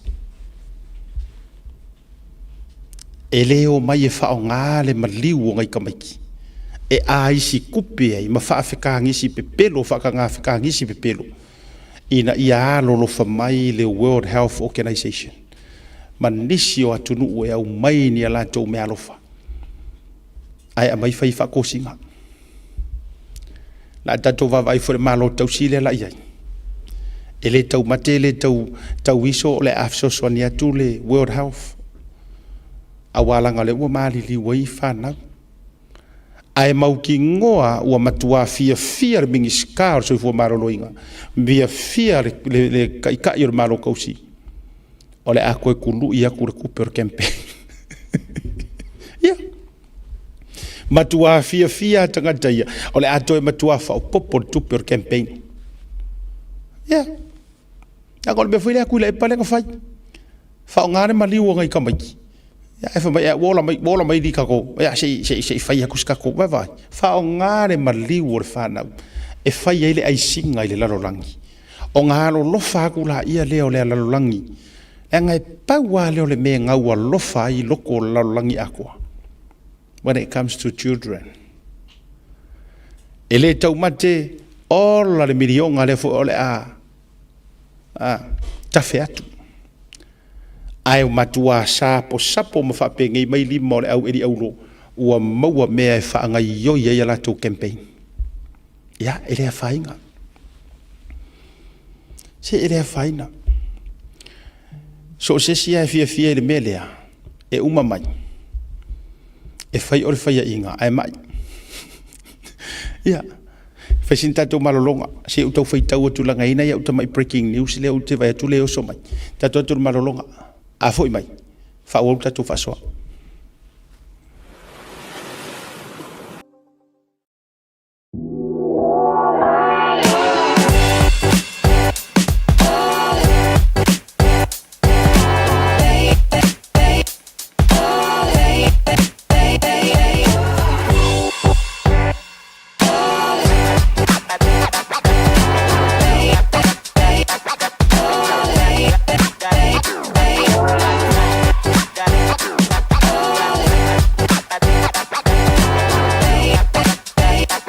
Manuel hatru o lo fea fio ai au kilani ni usila tau sa ia di la e sa mo so se fa tsi e ala I alo ala no ese ba mi tia fu fa pela e mo ta mai tai ba fanau e jasi lava le fele o lo ai au kilani e te maratui le e Valley Pacific New Zealand ile Auckland International Airport Shopping Centre no Meratasi John Coulter Drive out of a tono la vole warehouse market down ile malai vale le e Valley Pacific New Zealand.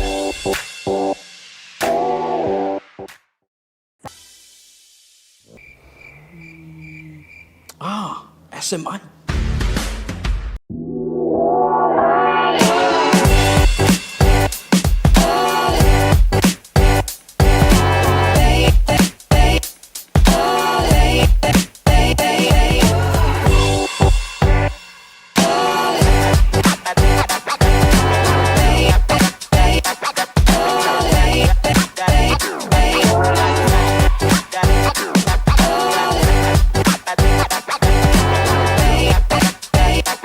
mamalu le haturu o lo feafioa i au kilani li usila e tausa i lia ni la e Samoa mo so se whaatasina.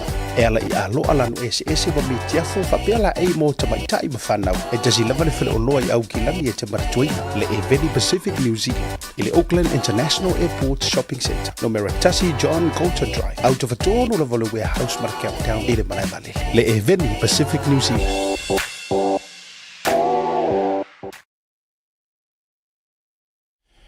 Taimero batira o tātou li tūlai ono. Tautua whaua le Blue Wave TV mar proklame a beiso tātou issue o le fiafi.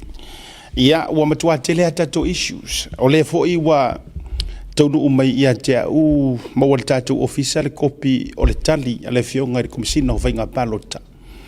Le ua tali mai ai e tusa ai o le tusi a le fionga i le taitai o le malo tausi o Samoa. Fionga le saufa apito fia mena o mtaafa. Le sa tusia nga i le komisina o whainga palota. Se isa ili mai sono whiringalo. Ai sisi pe ave iai kopi uma ai kopi iai ia taitai o vainga whaupu whai. E au fiai vainga whaupu whai uma o mai ona le stala. Le la ua iai le tali le ua au mai tari tustusia. Mana tuala o le sa whai iai le aso. Ona na fia le sa whai iai le whalau loa le HRPP i whale la tai. O yana nei, ana le la, tai au. Ai o le la, maua mai la u kopi o le tūlanga o le tali. Ia se i umona toi tau teu whaale lei atu. Wa wha mata la popoa. Ia ona whaitau atu lola ia le lunga o le tali. Ia walanga o laelo loma. O nisi o le fioanga ma le tūmalo o lo o meli mai ma fiso o te imai. Whabea mai asiata. Ia tu lou lava ma malu o le whale la tai. Ia e pe fōringa mai na o matau tuale na rilifai i le vaenga lea. Ia o isi pitonu ia patama. Ia o lea ia e whapena ia uteilo. E le se sa unoanga nei tangata.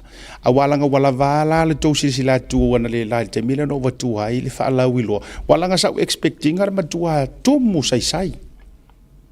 Ia alanga la e la tangia ma ia peanga se kasiale pikongu ulanga. Awai. Ui o lea. Whaatalo whātu ma whaafitai atu. Ia mawalunga o sio tātou uturu. Ia ana uwhai atu le tātou porkalami. E tu watu lava tātou te kilia inga le tele o le mau issues. Ma whesoasoani ai fo. Ia e longo pui ali ilpa ia mara mamalo le tātou uturu. Ina ia pālota ma le sao. Pālota mo le lumana i manuia o oe malu ainga. Awa kau ki koe pāloka mo le se vainga maanga i ar kaulanga. Tulou. Ele se whaamua nga. Awangi e pāloka inga ia kelengi mo li whelangulangua i kaulanga. Awangi e pāloka inga ia whaiangi kako train. Awangi e pāloka ia aoso fo i whaile tano lele saule awala lau papa lele i le lalo vaa i whale whaama whale lalo maunga. Ia o ala tano la o sua le tano e alu i o i kulou i whangaloa. Ai le se i whai le si awala lau papanga le kau whale kongu mai ele o mawhaina. Ele make sense.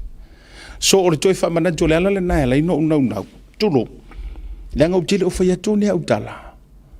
A mea o tau mawhai le au kere o le o titala noa hatu au. Mea mongi ama mea whamaongi sa kako sa vavani mai ai. Ma o tau wanga i mai ele sa valinga. Bea na ufa ia tu ma usa malai ngā kunga. Anga leo mai ngei la aulia le mali e toa ma le fast. Sui le ape foe fai ai le whaalau iloa ia Samoa. Ma sava vali ia Samoa, ma ka uaku ia Samoa. A mai ko whakuakuanga e fai le prokeki mirionga. A mai ko whakuakuanga si i le pensiona na o tatu tua a matua.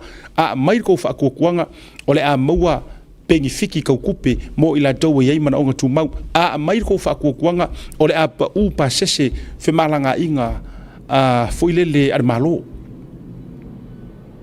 o le a mai ko fa kuanga o le ai le funding e mau mo pisingisi ma tau amata a mai ko fa kuanga 5 milionga o le a kufaku mo farkari malo ma tulanga o mataanga me fa pena ma le ano ai. A lenga ofisili atu le amatanga. tango e su e mai ni taimi na fai ai ni fa lau loa fa pe HRPP se ia pa ia mai le lua hafe se fulu wongo ai le fa ngau le fast le fa ko fa ngau lua fe lukas o le tali le ai ma se mea e au piu so le ala le wingo le tala asiata tatou fa soa e mea mama mea sao ma mea manino so ia kau ke mai le fa aka ele o koe ele to fa se fa ata ya sa mo le ai awul koe fa maka sa mo le reflection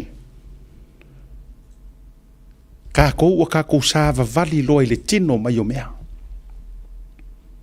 o ngi koe sa linga ni dreams le nga sa fa pongi sa o ka ku maka mo sa le ima fainga faia me ia mo ni forfolanga le HRPP ai nga pale mai ya ke ia ka ko vai kunga ia wa vai tatu se manue a tatu fa le tonu ma le wafu kele ngale le wafu I vayusu ai le ingi wafu nga faia mai ngi forfolanga le paroka ai la fa umar fa nga paroka ai saule si poro ke kinga la va nga ola ua fa sa ungi wala fa vai ka ko ye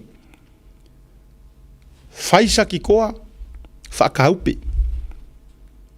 sua malai va lele ki avea fa kaupe nga o me fa kaupe me ye tato atule tato tusi ai tato tele yo tusi malie ia tala mai le si matai atia la ule ta ur so for matai tala mai le si matai atia u fale ula mai sia ta ise malie o mato road show le na fai ta pena I fale ula atuea fa mai ole fato fala ingale na mai se fio ango fala te ole me fel na le na tau na mana o ia le mato fai pule le tu la il te mile nei e fai fale ula awana I fai se road show ole fast to tono fale ula fatu boy ala ga fai mai ya fa mai io e o tu tau fai atu le la to me tau tia le nai ole hola le fakasa ai ku kuri ese mai fai fai fak ya mai ri fa sa or fai fai io no ole fakasa ono mai lola ile o ave tu le mata upuanga ile tasio swafa foi le na le leva per so fa na tele so fa tele por so fa na le futa o fi e pe ai wo ave ai le fanonga le ole nu ave ai ma fai ai ole a fai le folanga ole tangata mar mata yo le nu o show up o le mele la fai o le fakasa le road show ole a fasala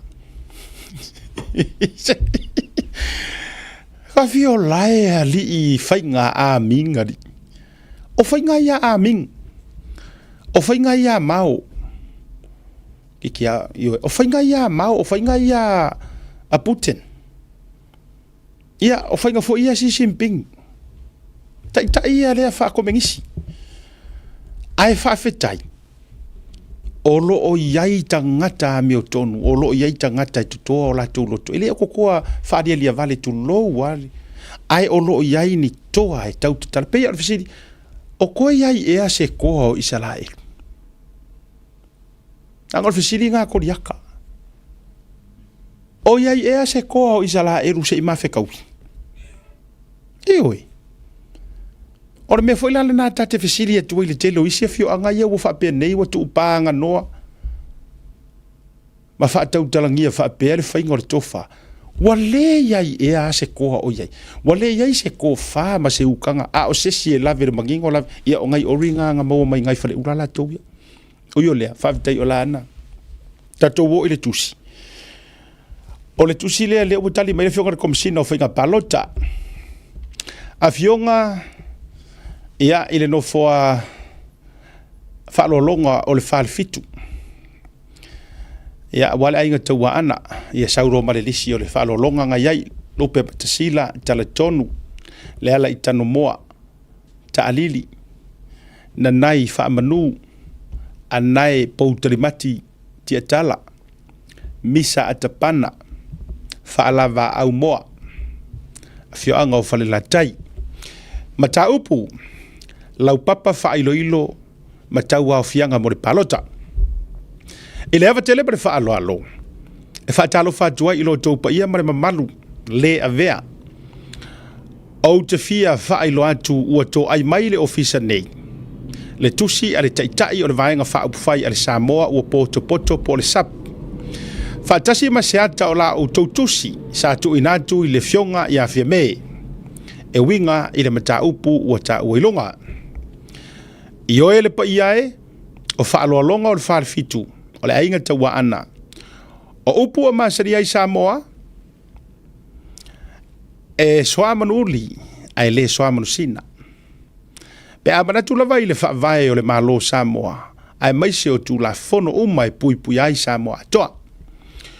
O le tō whaata tala ma le whaalia I la au tautusi au te whaailo atu ai ma le whaalo alo nisi o vaenga o le tu la fono whainga palo talua a fesu mareiva.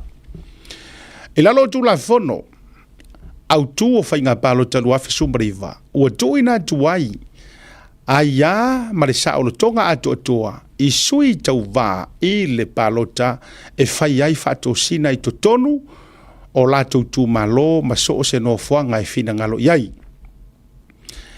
E tu mati e lea tu langa I sa monei whapea te mokalasi whaavao malo. O so o se tau ma whainga la e tau fia pe pui ai lea ia te tau o le solia lava lea o le tu la fono. So koe whaikaua kuat vanga lea. I lalo o le tu la fono au tu o whainga palota luafe se furu maleiva.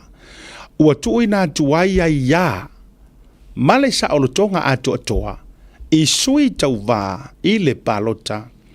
E whai ai whaatosina I tonu o lātou I tu malo ma so o se no fuanga e fina ngalo iai. E tu matie lea tu langa I Samoa nei whaapea te mokalasi whaavao malo. O so o se tau mawhainga. Po o so o se tau mawhainga la e tau fia pe pui ai lea ia te tau. Ole solia lava lea o le tūlafono. Vaenga iwa tasi pui tasi. E le whaatanga ina ai o so o se tau mawhainga lava. E whaamalo sia ai se tasi e palota pe te ena se sui tau vā. Pe aua foi le whaatino ina o sana palota ma ngai akele. Vaenga iwa valu pui lua, pui pi. O se solitu la fono le tau whaamatau. Whaamanu alia pe whaasalaina se afio anga se tasi pe a le whaia lo latou finangalo. Whaafofonga le lei mai ai I mafio anga I e fosia mele elenga o whalakai tulo. Whaafofonga le lei mai ai I mamakai e iai kumalo.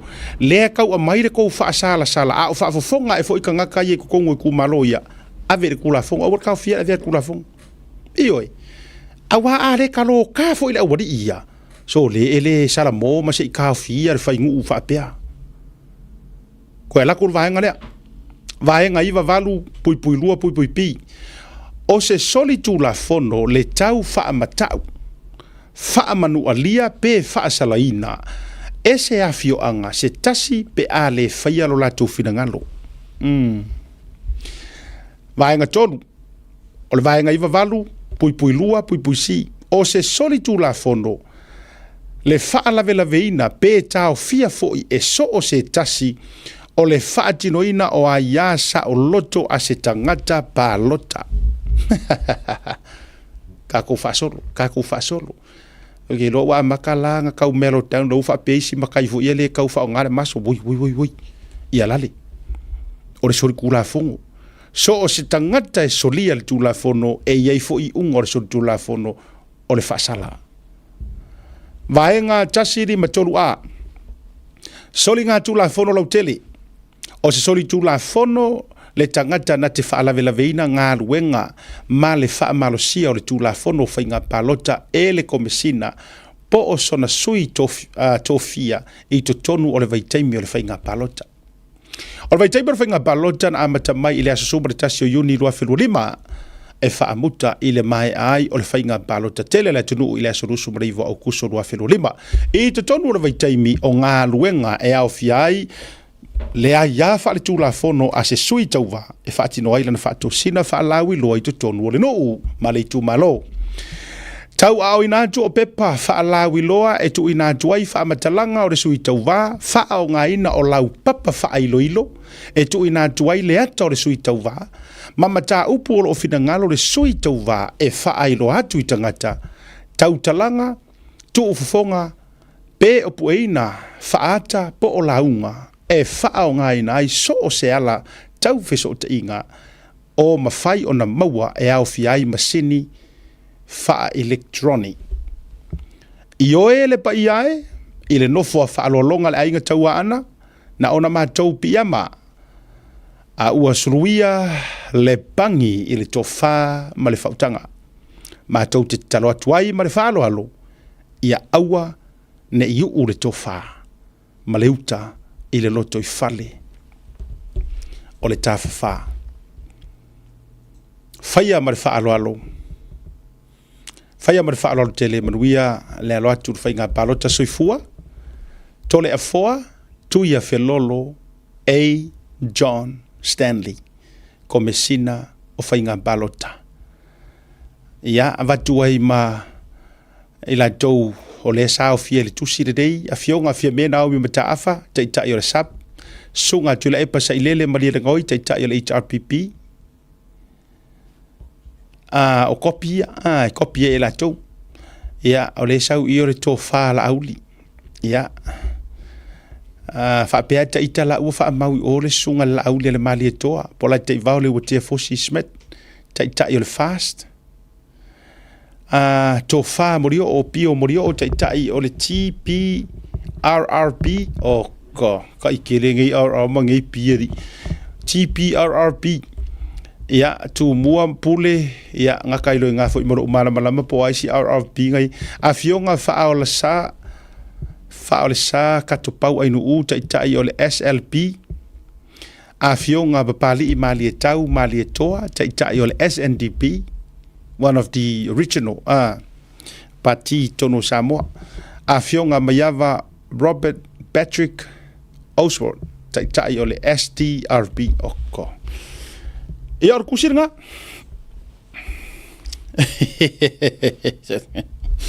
makaukia ke le whainga wai ai e au te lo le na ua tali atua i ina le ano ai o le isi mau ngungulu ma le isi mau fesili e te tau o na talina ia ke au fuila wao ngā fuila si palo a whale la tai Wao ngā fo ila le ave mare mori o e fia me o le taita i o le sap a ngā i le fionga komisina o whai ngā balo tau mta upu lea. Lea ua toi wha amaro sia ma toi highlight mai ai vaenga tā ua e ao o na utangia e le ngata o a fio anga o le sui tau vā o le sui palota ma le ai a te tau o le tangata. Ka ua nga ai ai la se wha ka ua Faa mole ka kia iar ka ko solia or kula fongo ai tato woi foia e uphold tu la fono wa umona mai e lima taita inai kalo fai fatu ai foi pole ala vale me u fa pia fatu pole ala vale tu langa u fa pia ile nei taimi a ole maneno le tula fono fainga balo talua fesu male iwa sole ele ma fai e fa asari inga fai ale mele ya e uyo le o vaenga ta ua ia ma vaenga te tele e ta ua lo tau sila fia ma lo tau malama ya ua foi le ta pena atu ila fainga balo ta ma lo fainga filifilinga ya fai la fainga balo ta fai la filifilinga Pea no ufa yatu. Anga leo mai le whaatua tua i le atua sa mo utasi. E le au maia manu lauti ma anava. Lea ua kopi umai. Le saua le HRPP. Ya. Le fuku koe whakaikai mai le saua le sap. Le ai ni mea whaapea na whaia mua. So whaatai le fast. Whaakai le whaako whala inga walanga o lele ua. Muri tai umai ele ngata o le ua ifo whai lato road show sa mo musu ai. O le ua mai fai la tau manu lau ti sa le i fai a mua mua. A o le sila vaenga e maali ai. O le ai fai mai. Po o fea mai ei kupe i e fai ei forfolanga. A o la o fesiri. A o fea foi la o mai ei ngi kupe le HRPP la tau e whaati noina me forfola mai. Na ona u whaatati atu whapena. Na ona u watu whapena. Lele ile vana foi mai le malanga mai Amerika. To a te leo a inga, te loa Amerika ato. Au se talia mani usila. Not including aina i tangata le sala lau le Pasifika maisi atu nuu te tele o le lalulangi. A o whapasene ina lava ia. O le valu se furu pasene ato. O le fast. O le si lua se furu pasene. O le vai mai lai tau mawhai mai le HRPP o le SAP. Ia, kere lopo i magisi. O le ala le wingo o le whamatalanga. Whabene la utala le la vatula o tualalo. Tualalo fo i o uainga. O kangi o uainga. A sa o lau pāloka ma lau filifilia o le pāki. E mangui ai. Ainga e le mangui ai le vainga de kaulanga. Malango le HRPP ai it's all about the look. O le vainga fu ile le fe emo i kaulanga. Yo le ala ngai fe emo ia la le ngi mea a ingo mo. A sa o la lau pāloka le la fai. E lua mangui ko ke maua i le tino. Le lau faiak. Lenga o la utala lea. E peisi runga o le kaamiro sanga renga o kaamiro mai ai o i Amerika ako. Ko i kiki umaskeke o kaamiro ai. E lua la manguia e sa aku.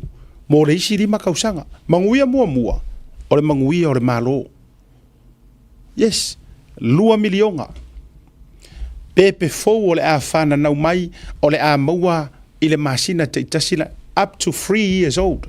Ngau ko kere koe kau ngai. Nai tō lau uma aso uma roadshow.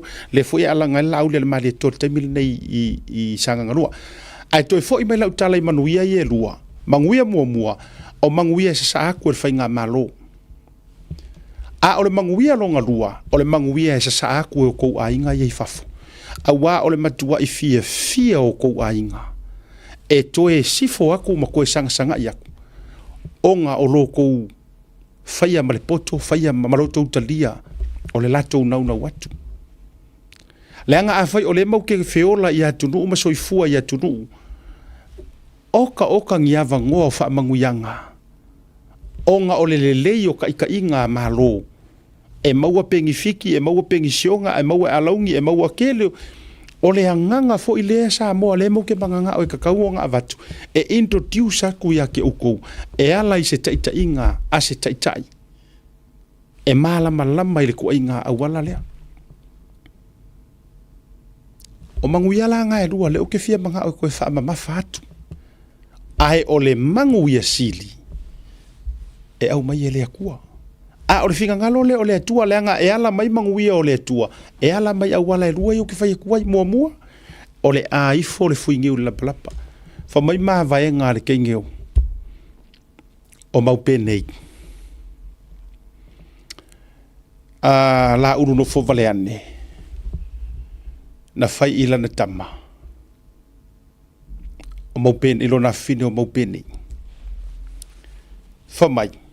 A o oe, malau kama, e sa kongu au sua ya salimurianga. Ioi, ka ua yora ngā mawainga. E tala i le papa o le whāturu tolo ngā tama. Whamai a o oe mau pēngei, o lau kama e sa kongu au ngā sua ya salimurianga. Ale winga o le whamitalanga. Samoa, a e pāloka maripoko. Paloka ma le sao ma le ame o tonu. E sa kongu a sua o le whātua i le tua sa mo utasi. E sa kongu ai ko kongu ainga. E le sa valea. E le lau sa mai mau. E le ki whako le moanga sau.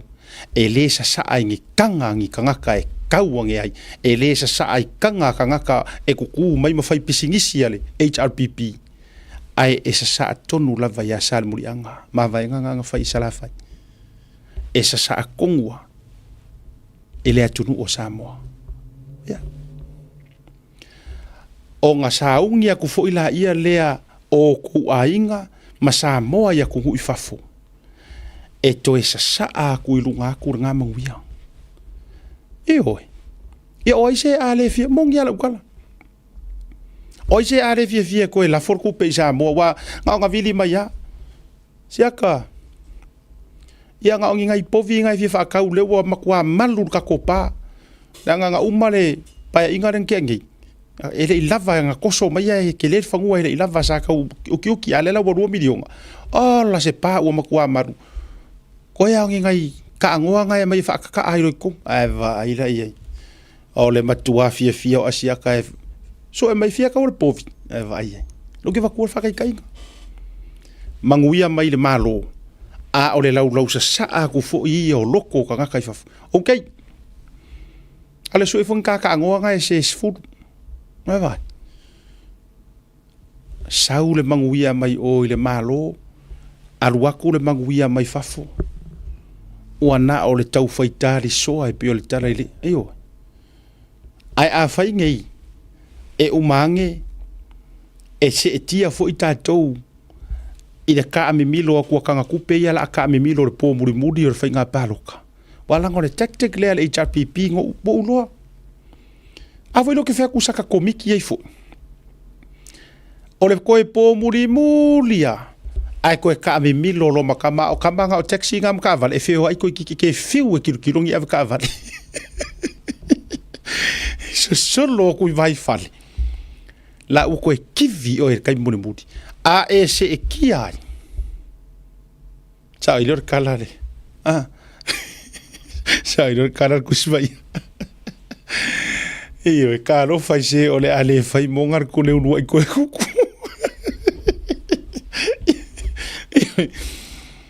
A e se e kia ai le kamanga ma ke iwa koe sui ai ma koe whaakau ai lau paroka. E o maiso mai le au sui. E le ai se tano whangaloa e le kupu se ngā tano. E le kupu. Savai e le kupu se awara lau papa. E le whaia. Pensionga e ongo sumarkasi le ai se mea. E au ngā piu se ngā mea. E koe kukuri uma o koe whaingaruenga. Le anga orka mahaloa e karangoa meanga ia e le ioe. A e le aru e whaisau ngā ruenga e le isau me maua. Ya. Le ai se ngā mea. Pepe ka iafe ka la, ma i maur kaimi. E oi, e o uwhai atu. Ai pe la ea se ka ngaka i popoli. Pe a leo o se forfolanga. E oi, e feo nono mai le la auri e mali e toa. O se matua whaato e senga i le atunu upe a ise mea i ke ua le aru. Pe ila mele le milionga le ua haru onga ua malepe le kaika inga.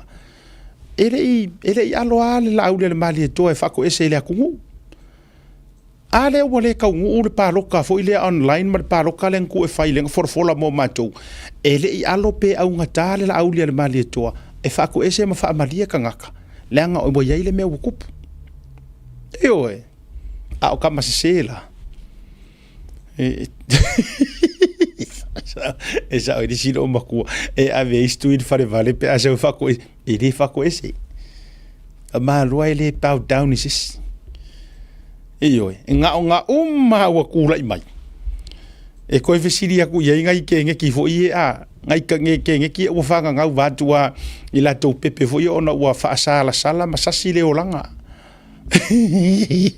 e koe e se e aku ngai ke ngeki e claim makula koka ia wheka la o reo whanga ngau e mai ai vi foi rumar whakarangoa ngai whaperko i ngā la umpare mi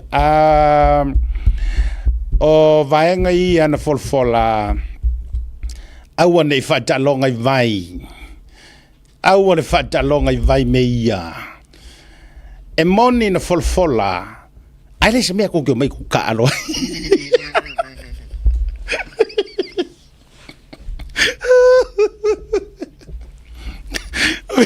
Ole mea ngai whiko ai ma o kou i la paro.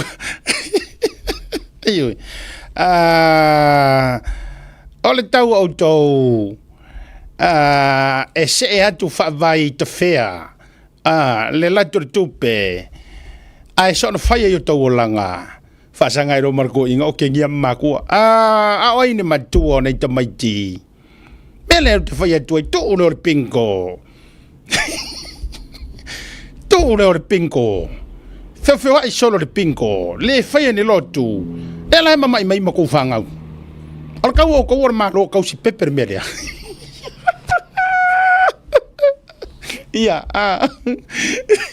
ia ai or kai mie wo ngo kasi esi e wa ko le ngo kasi are wa pala ye mor pension avo ile nga le lava ya nga ile o estuie se coupe ola marca comer wa ficar ko inga ma penga ola mai ka kusika comer ola mai ta sile vai nga no va ya wo tu malo lima se furu valu mo na topu tu sanga o utau tu pea lea ua sa vali de valu se furu o tu sanga o ko vai mai o utangi ni menei a o leile malau lau o le tau malosi a o na o le ua ma tau futangi si mai menei o mea ia na fola fola whaafonga le mai o tau nei. O mea ia no o fola ina. E le mo le pae inga le nei.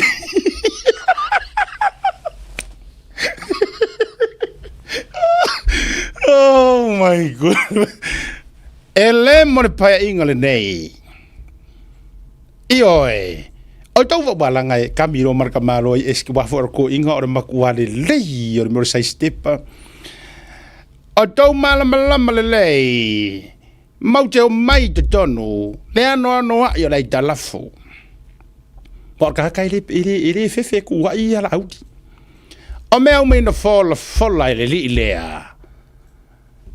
O ai talafu o pa mau malalo. E lai mea.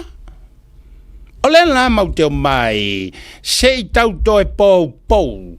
Ma toe tau tilo, e se isi vaenga, e fatino ai menei.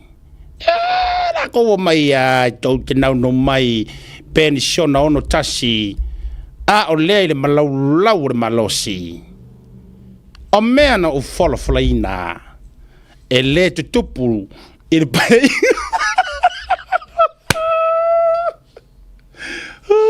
ka viera ia arkarina ngā arka ko pension on kasi o le mataupu i le kola i le lima se lau fui lea o iei le manatu se avel tatou whamomua tūlanga o tatou valele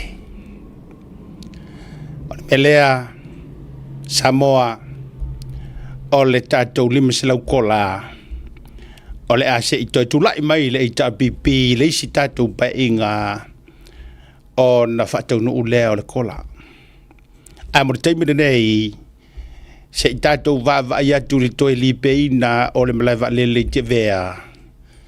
Ia manai nisi o tatou aseta a e a ona toi whaile lei. Ia o le wha manino ina na o tatou kola.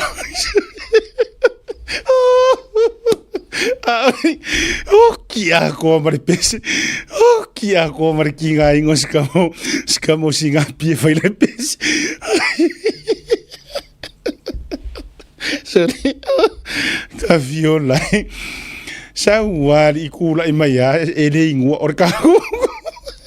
Careful mai le melea Samoa le tunu o le tatou kola ele inu el deimine.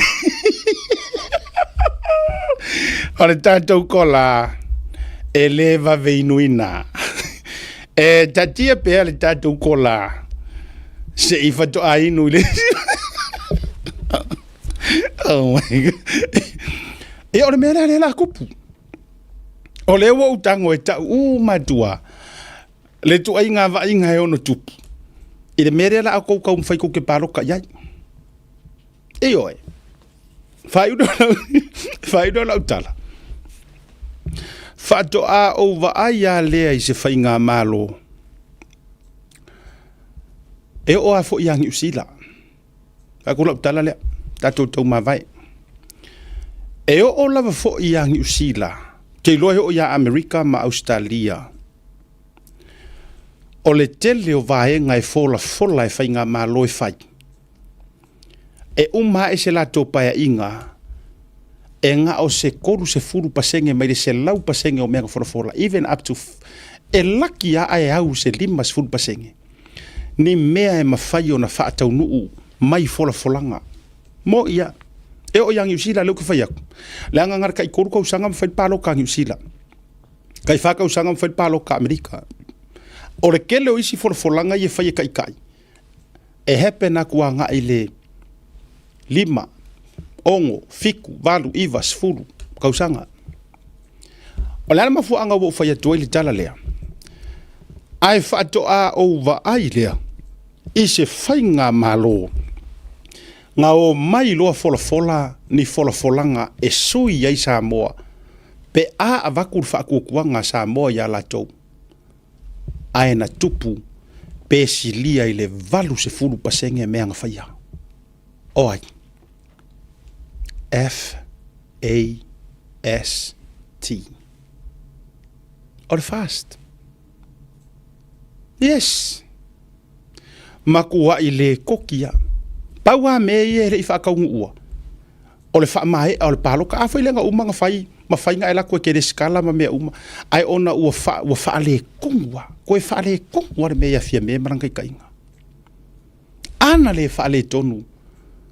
E iwa se fulu pasenge. Uma ngaf. Ai within the 5 years. E saala ukala. Yes. Polo misi le milionga fai. Polo misi le pensionga si fai. Polo misi pengfiki o la kangaka mama i tulou mana o nga tu mau mga o nga whapikoa nga whai. Polo misi mo fisosoangi ngai pisingisi a maka e ala i ngai fundings nga whai.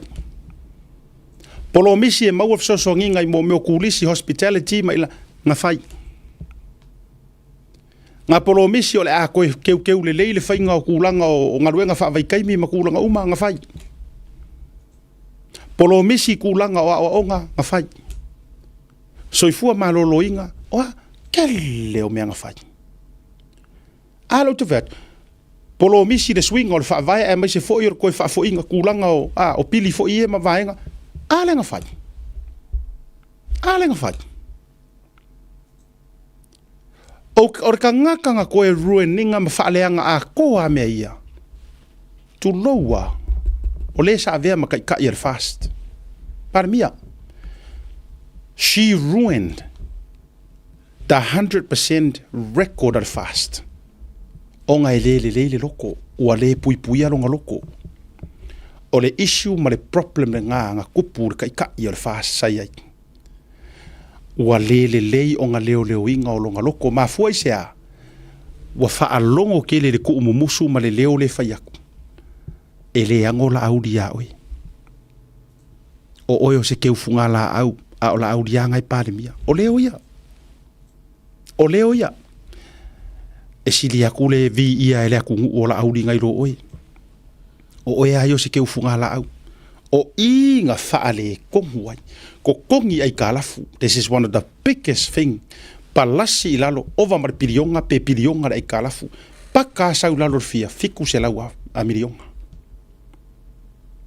Ova mar pilionga ai kalafu sai ai sasa ma sau lalo le fiku se lau varu se lau. Lea lai fa yatu la analysis. Leanga o lea uke ngofo i New Zealand.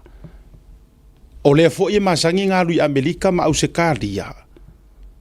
E le kupu mua lea mea ingi whai ngā malo. Ai maise ingi whai ngā malo fou. E o aku i kokongu. E matua fou lava. E le ike le se history o se ngā whainga whaupuwhai. Anga o aku whai. Pātonua. Anga le koe whaalasa la veile ki a polo. E ala le whaaleanga inga o le loko i whale o le kaika inga o le fast. E alua i lunga i le iwa si furu iwa lima, even 100%. Whaakaungu inga o mea ngawhai. A o haile sa kaikai. O le tangata lena toi whaaleanga ina.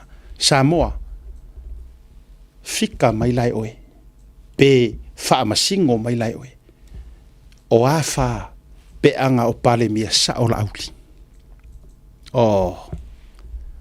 ki roe o ai me fai ro ai nga ma me ke manga o fai e o fai aku e re se kala e vangi ai a fai nga koi kiki a kau ile kingi langa kau ma fai nga ai fa sala vei lo ai ko kongu e ka inga o ko e felau ko ai onga le spirit of jealousy o le mea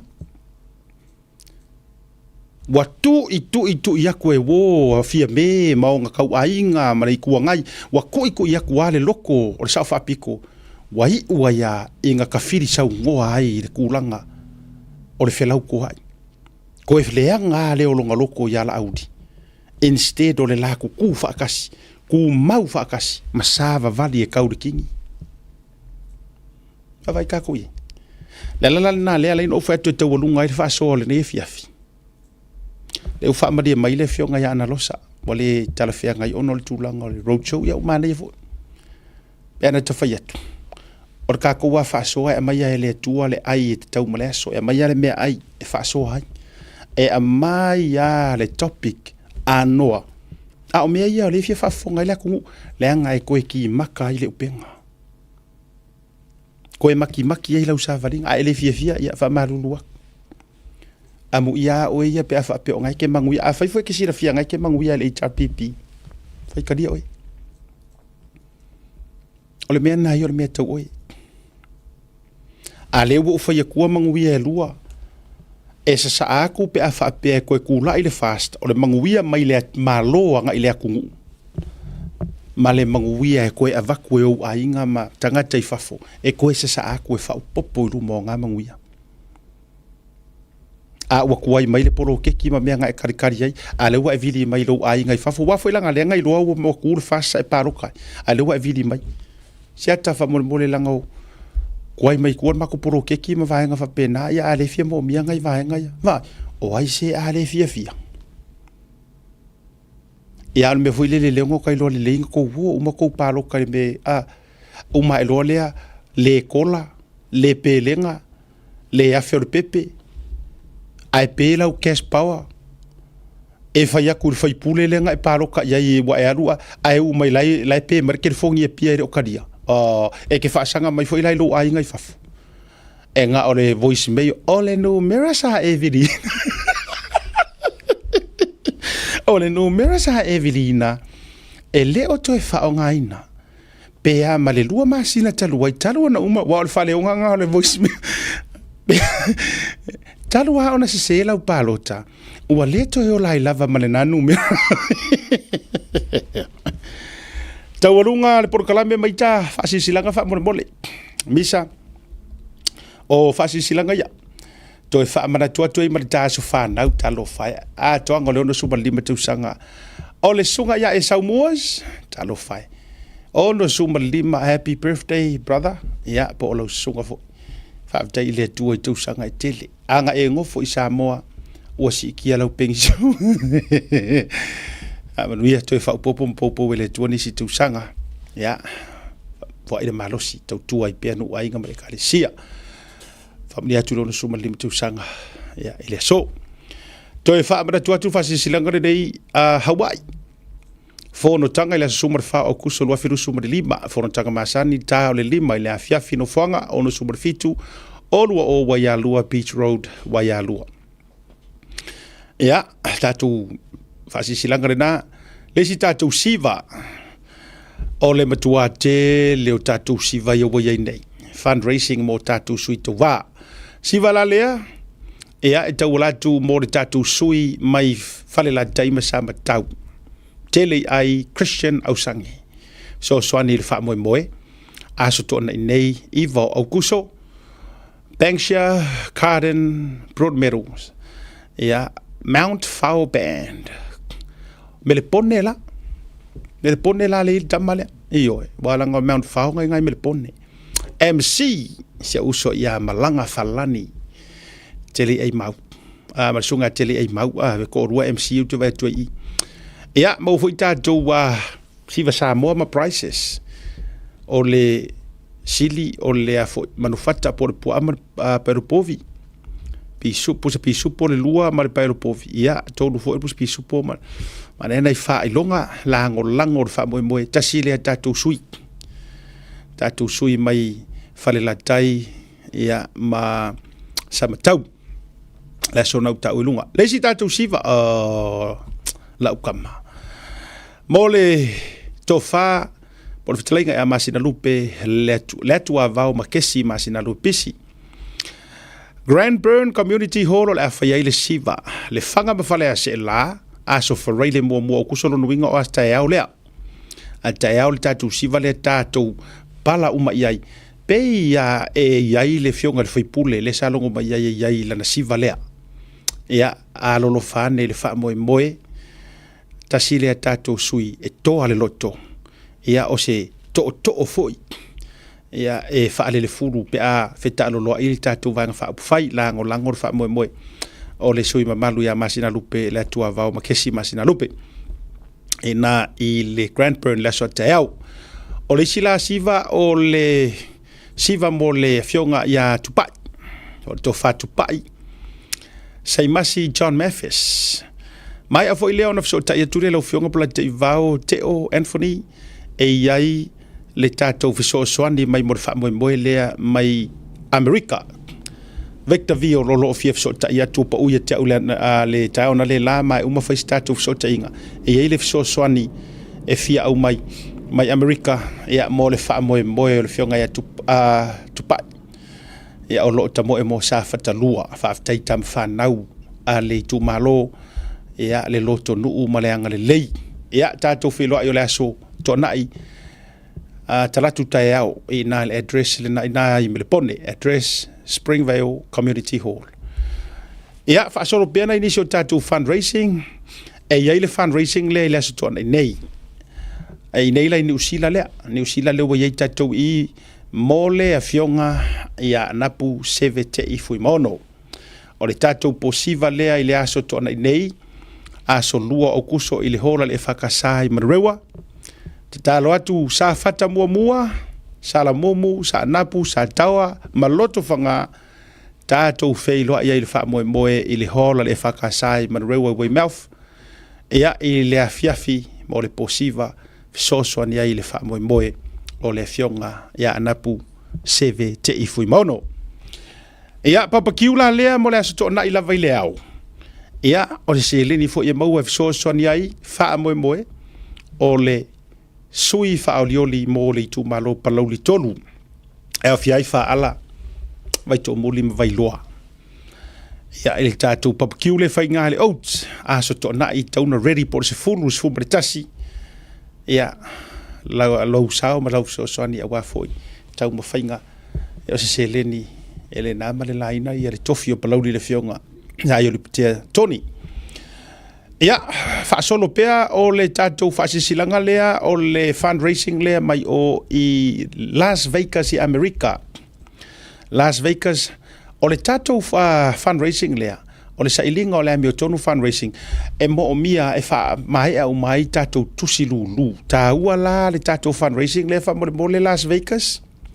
avtai fo I tina ia tinei upu e mo to malava fa mo le fiso ta iane I numera I wata ua ilunga o le fitu o lua tolu lima fa lua o tasi lua ia o le sunga ia Henry la ulu ia o le sinu mera fitu o lua fitu tasi tolu fa tasi ono tolu o le sunga ia Lili Sianini ia ma le valu o tasi lima fitu fa fitu ono fitu o le tina au le lei ia tinei upu sili ia tatou address o le aso au kuso lua suma le lua le aso lua suma lua au kuso lono winga la ia na ia na iwa yaso taol fitu le fiafi a nga I le afa o le sefulu I le po address le na utu na tuilunga feilo iai fa mai ai tupe mo le tatou sa ilinga o le amio tonu ia ma le tatou fa silanga lea siva a le ipata I tupa I lalo live music and entertainment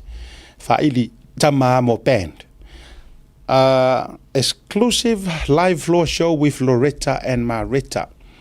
Ole fa moe lea le ua maua le atoanga o tama whanau lava ale pata i tūpai lalo whafonga mai i Brisbane i Ausitalia o tupe lava e maua le wha moe lea o le a mo mori sao i le vaenga wha upwhai e le wha tuatua i le atua sa mo utasi o le saonga le nā ma le a no whale tonu le nā o le wha moe le nei o tupe o le a maua i le sairi ngā se leni lea i le latu siva so e tā ua foi ma nei foi le skaili e si vaenga sia e le whape ave le tangata to tasi ai tu sao i le ao le te fono po le te tai i le vaenga wha upwhai e whai ai le latu polo wha soa e whesoa soa ni ai ia i le wha moe o lo tau mo whai nei i le alo atu le whainga palota awala ne e misia aso suma leo no au tuso au kuso le afo le lima i le fiafianga i le afo suma le tasi lua Brisbane Terrace Goodna Bowls Club lua sutala prepaid ticket and door sale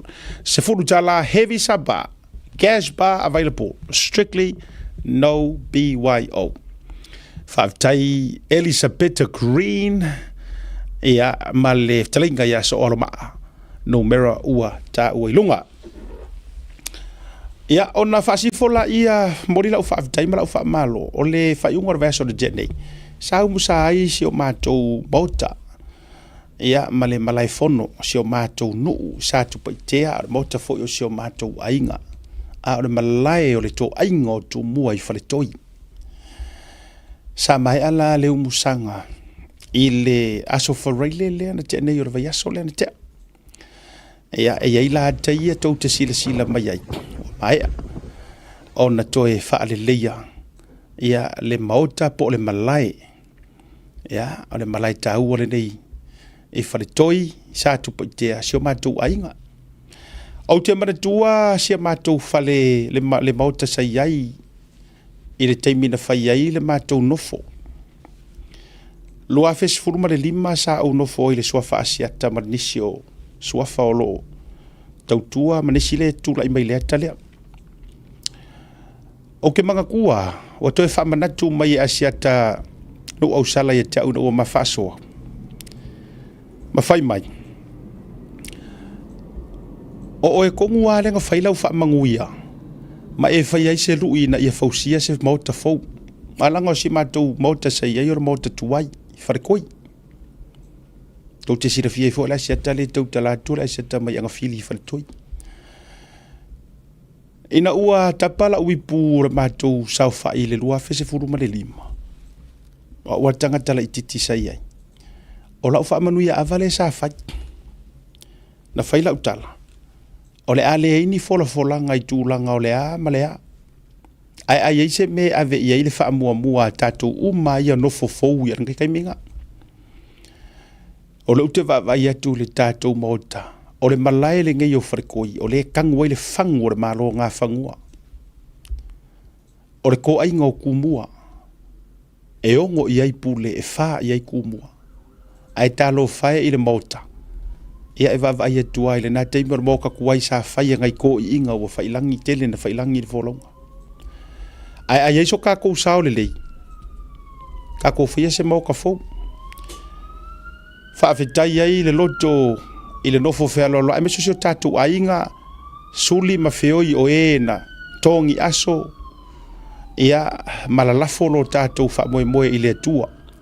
Fundraising mo moli atu lau whaafetai. O tau sa tai moina tātou ainga me se foi ia le uso foi ia lau tafi ma le tōtele lava o tātou lava ia mai e tātou tū e tolu whaatafuna tupou tū le lei suli o anga fili ia mai e na anga le lei le mauta mori le whaamalo ma le whaafteitele ia malia foi ia ua avatu foi sa ufiso soani na la foto fo i le tātou tamama tua po le o lo whaasau sa o le tātou ainga sia te toesi ia nana whao o tu iei fo i se mea lofa ia awa le wha moe i le aso o le tātou musanga ia e le kere asinga ka kupe ngā wakuranga e le kere ngea o kupe ngā o si lima whesa moa e le kere se mea ngā wak so soani ai ia o le sao fo i le nā ia ina ne i mea ni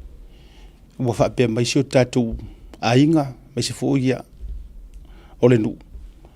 ke le o kala le le sanga kupe o mai i le umusanga ia na vatu ai whaafitai e le loto ma lo le loto toa e tau walunga i le purkalame ia o fia fo i le loto e vai atu le mota ia ua tino mai ia whaafitai i e ngā patia whaaleo atu i foi le whaafitai tele i wō paolo mangafa ia o tama whanau o e na anga le lei na tongi sau maa ma e anga le lei atu ia i le fausiaina o le mauta i wharitoi po le malai e to ai tumua ia si le fia e le tua o le ngoa ipo asiata tautalaso e tautalaso o au ngā ruenga e misi fo e o lou alofa sa ama lou alofa tula ia tau urunga le proklame ne vanga le fefi whela i le so Deus Freile tātou proklame whai ia ai foi se aleu o le fiafi se ngangana ma se faso o le tauta mali ila foi fonga va tele a siata fale malu valiko mai sa tau sa tu paitea fale lima manisi o unu me se foi upur fatu so i fua mai manuia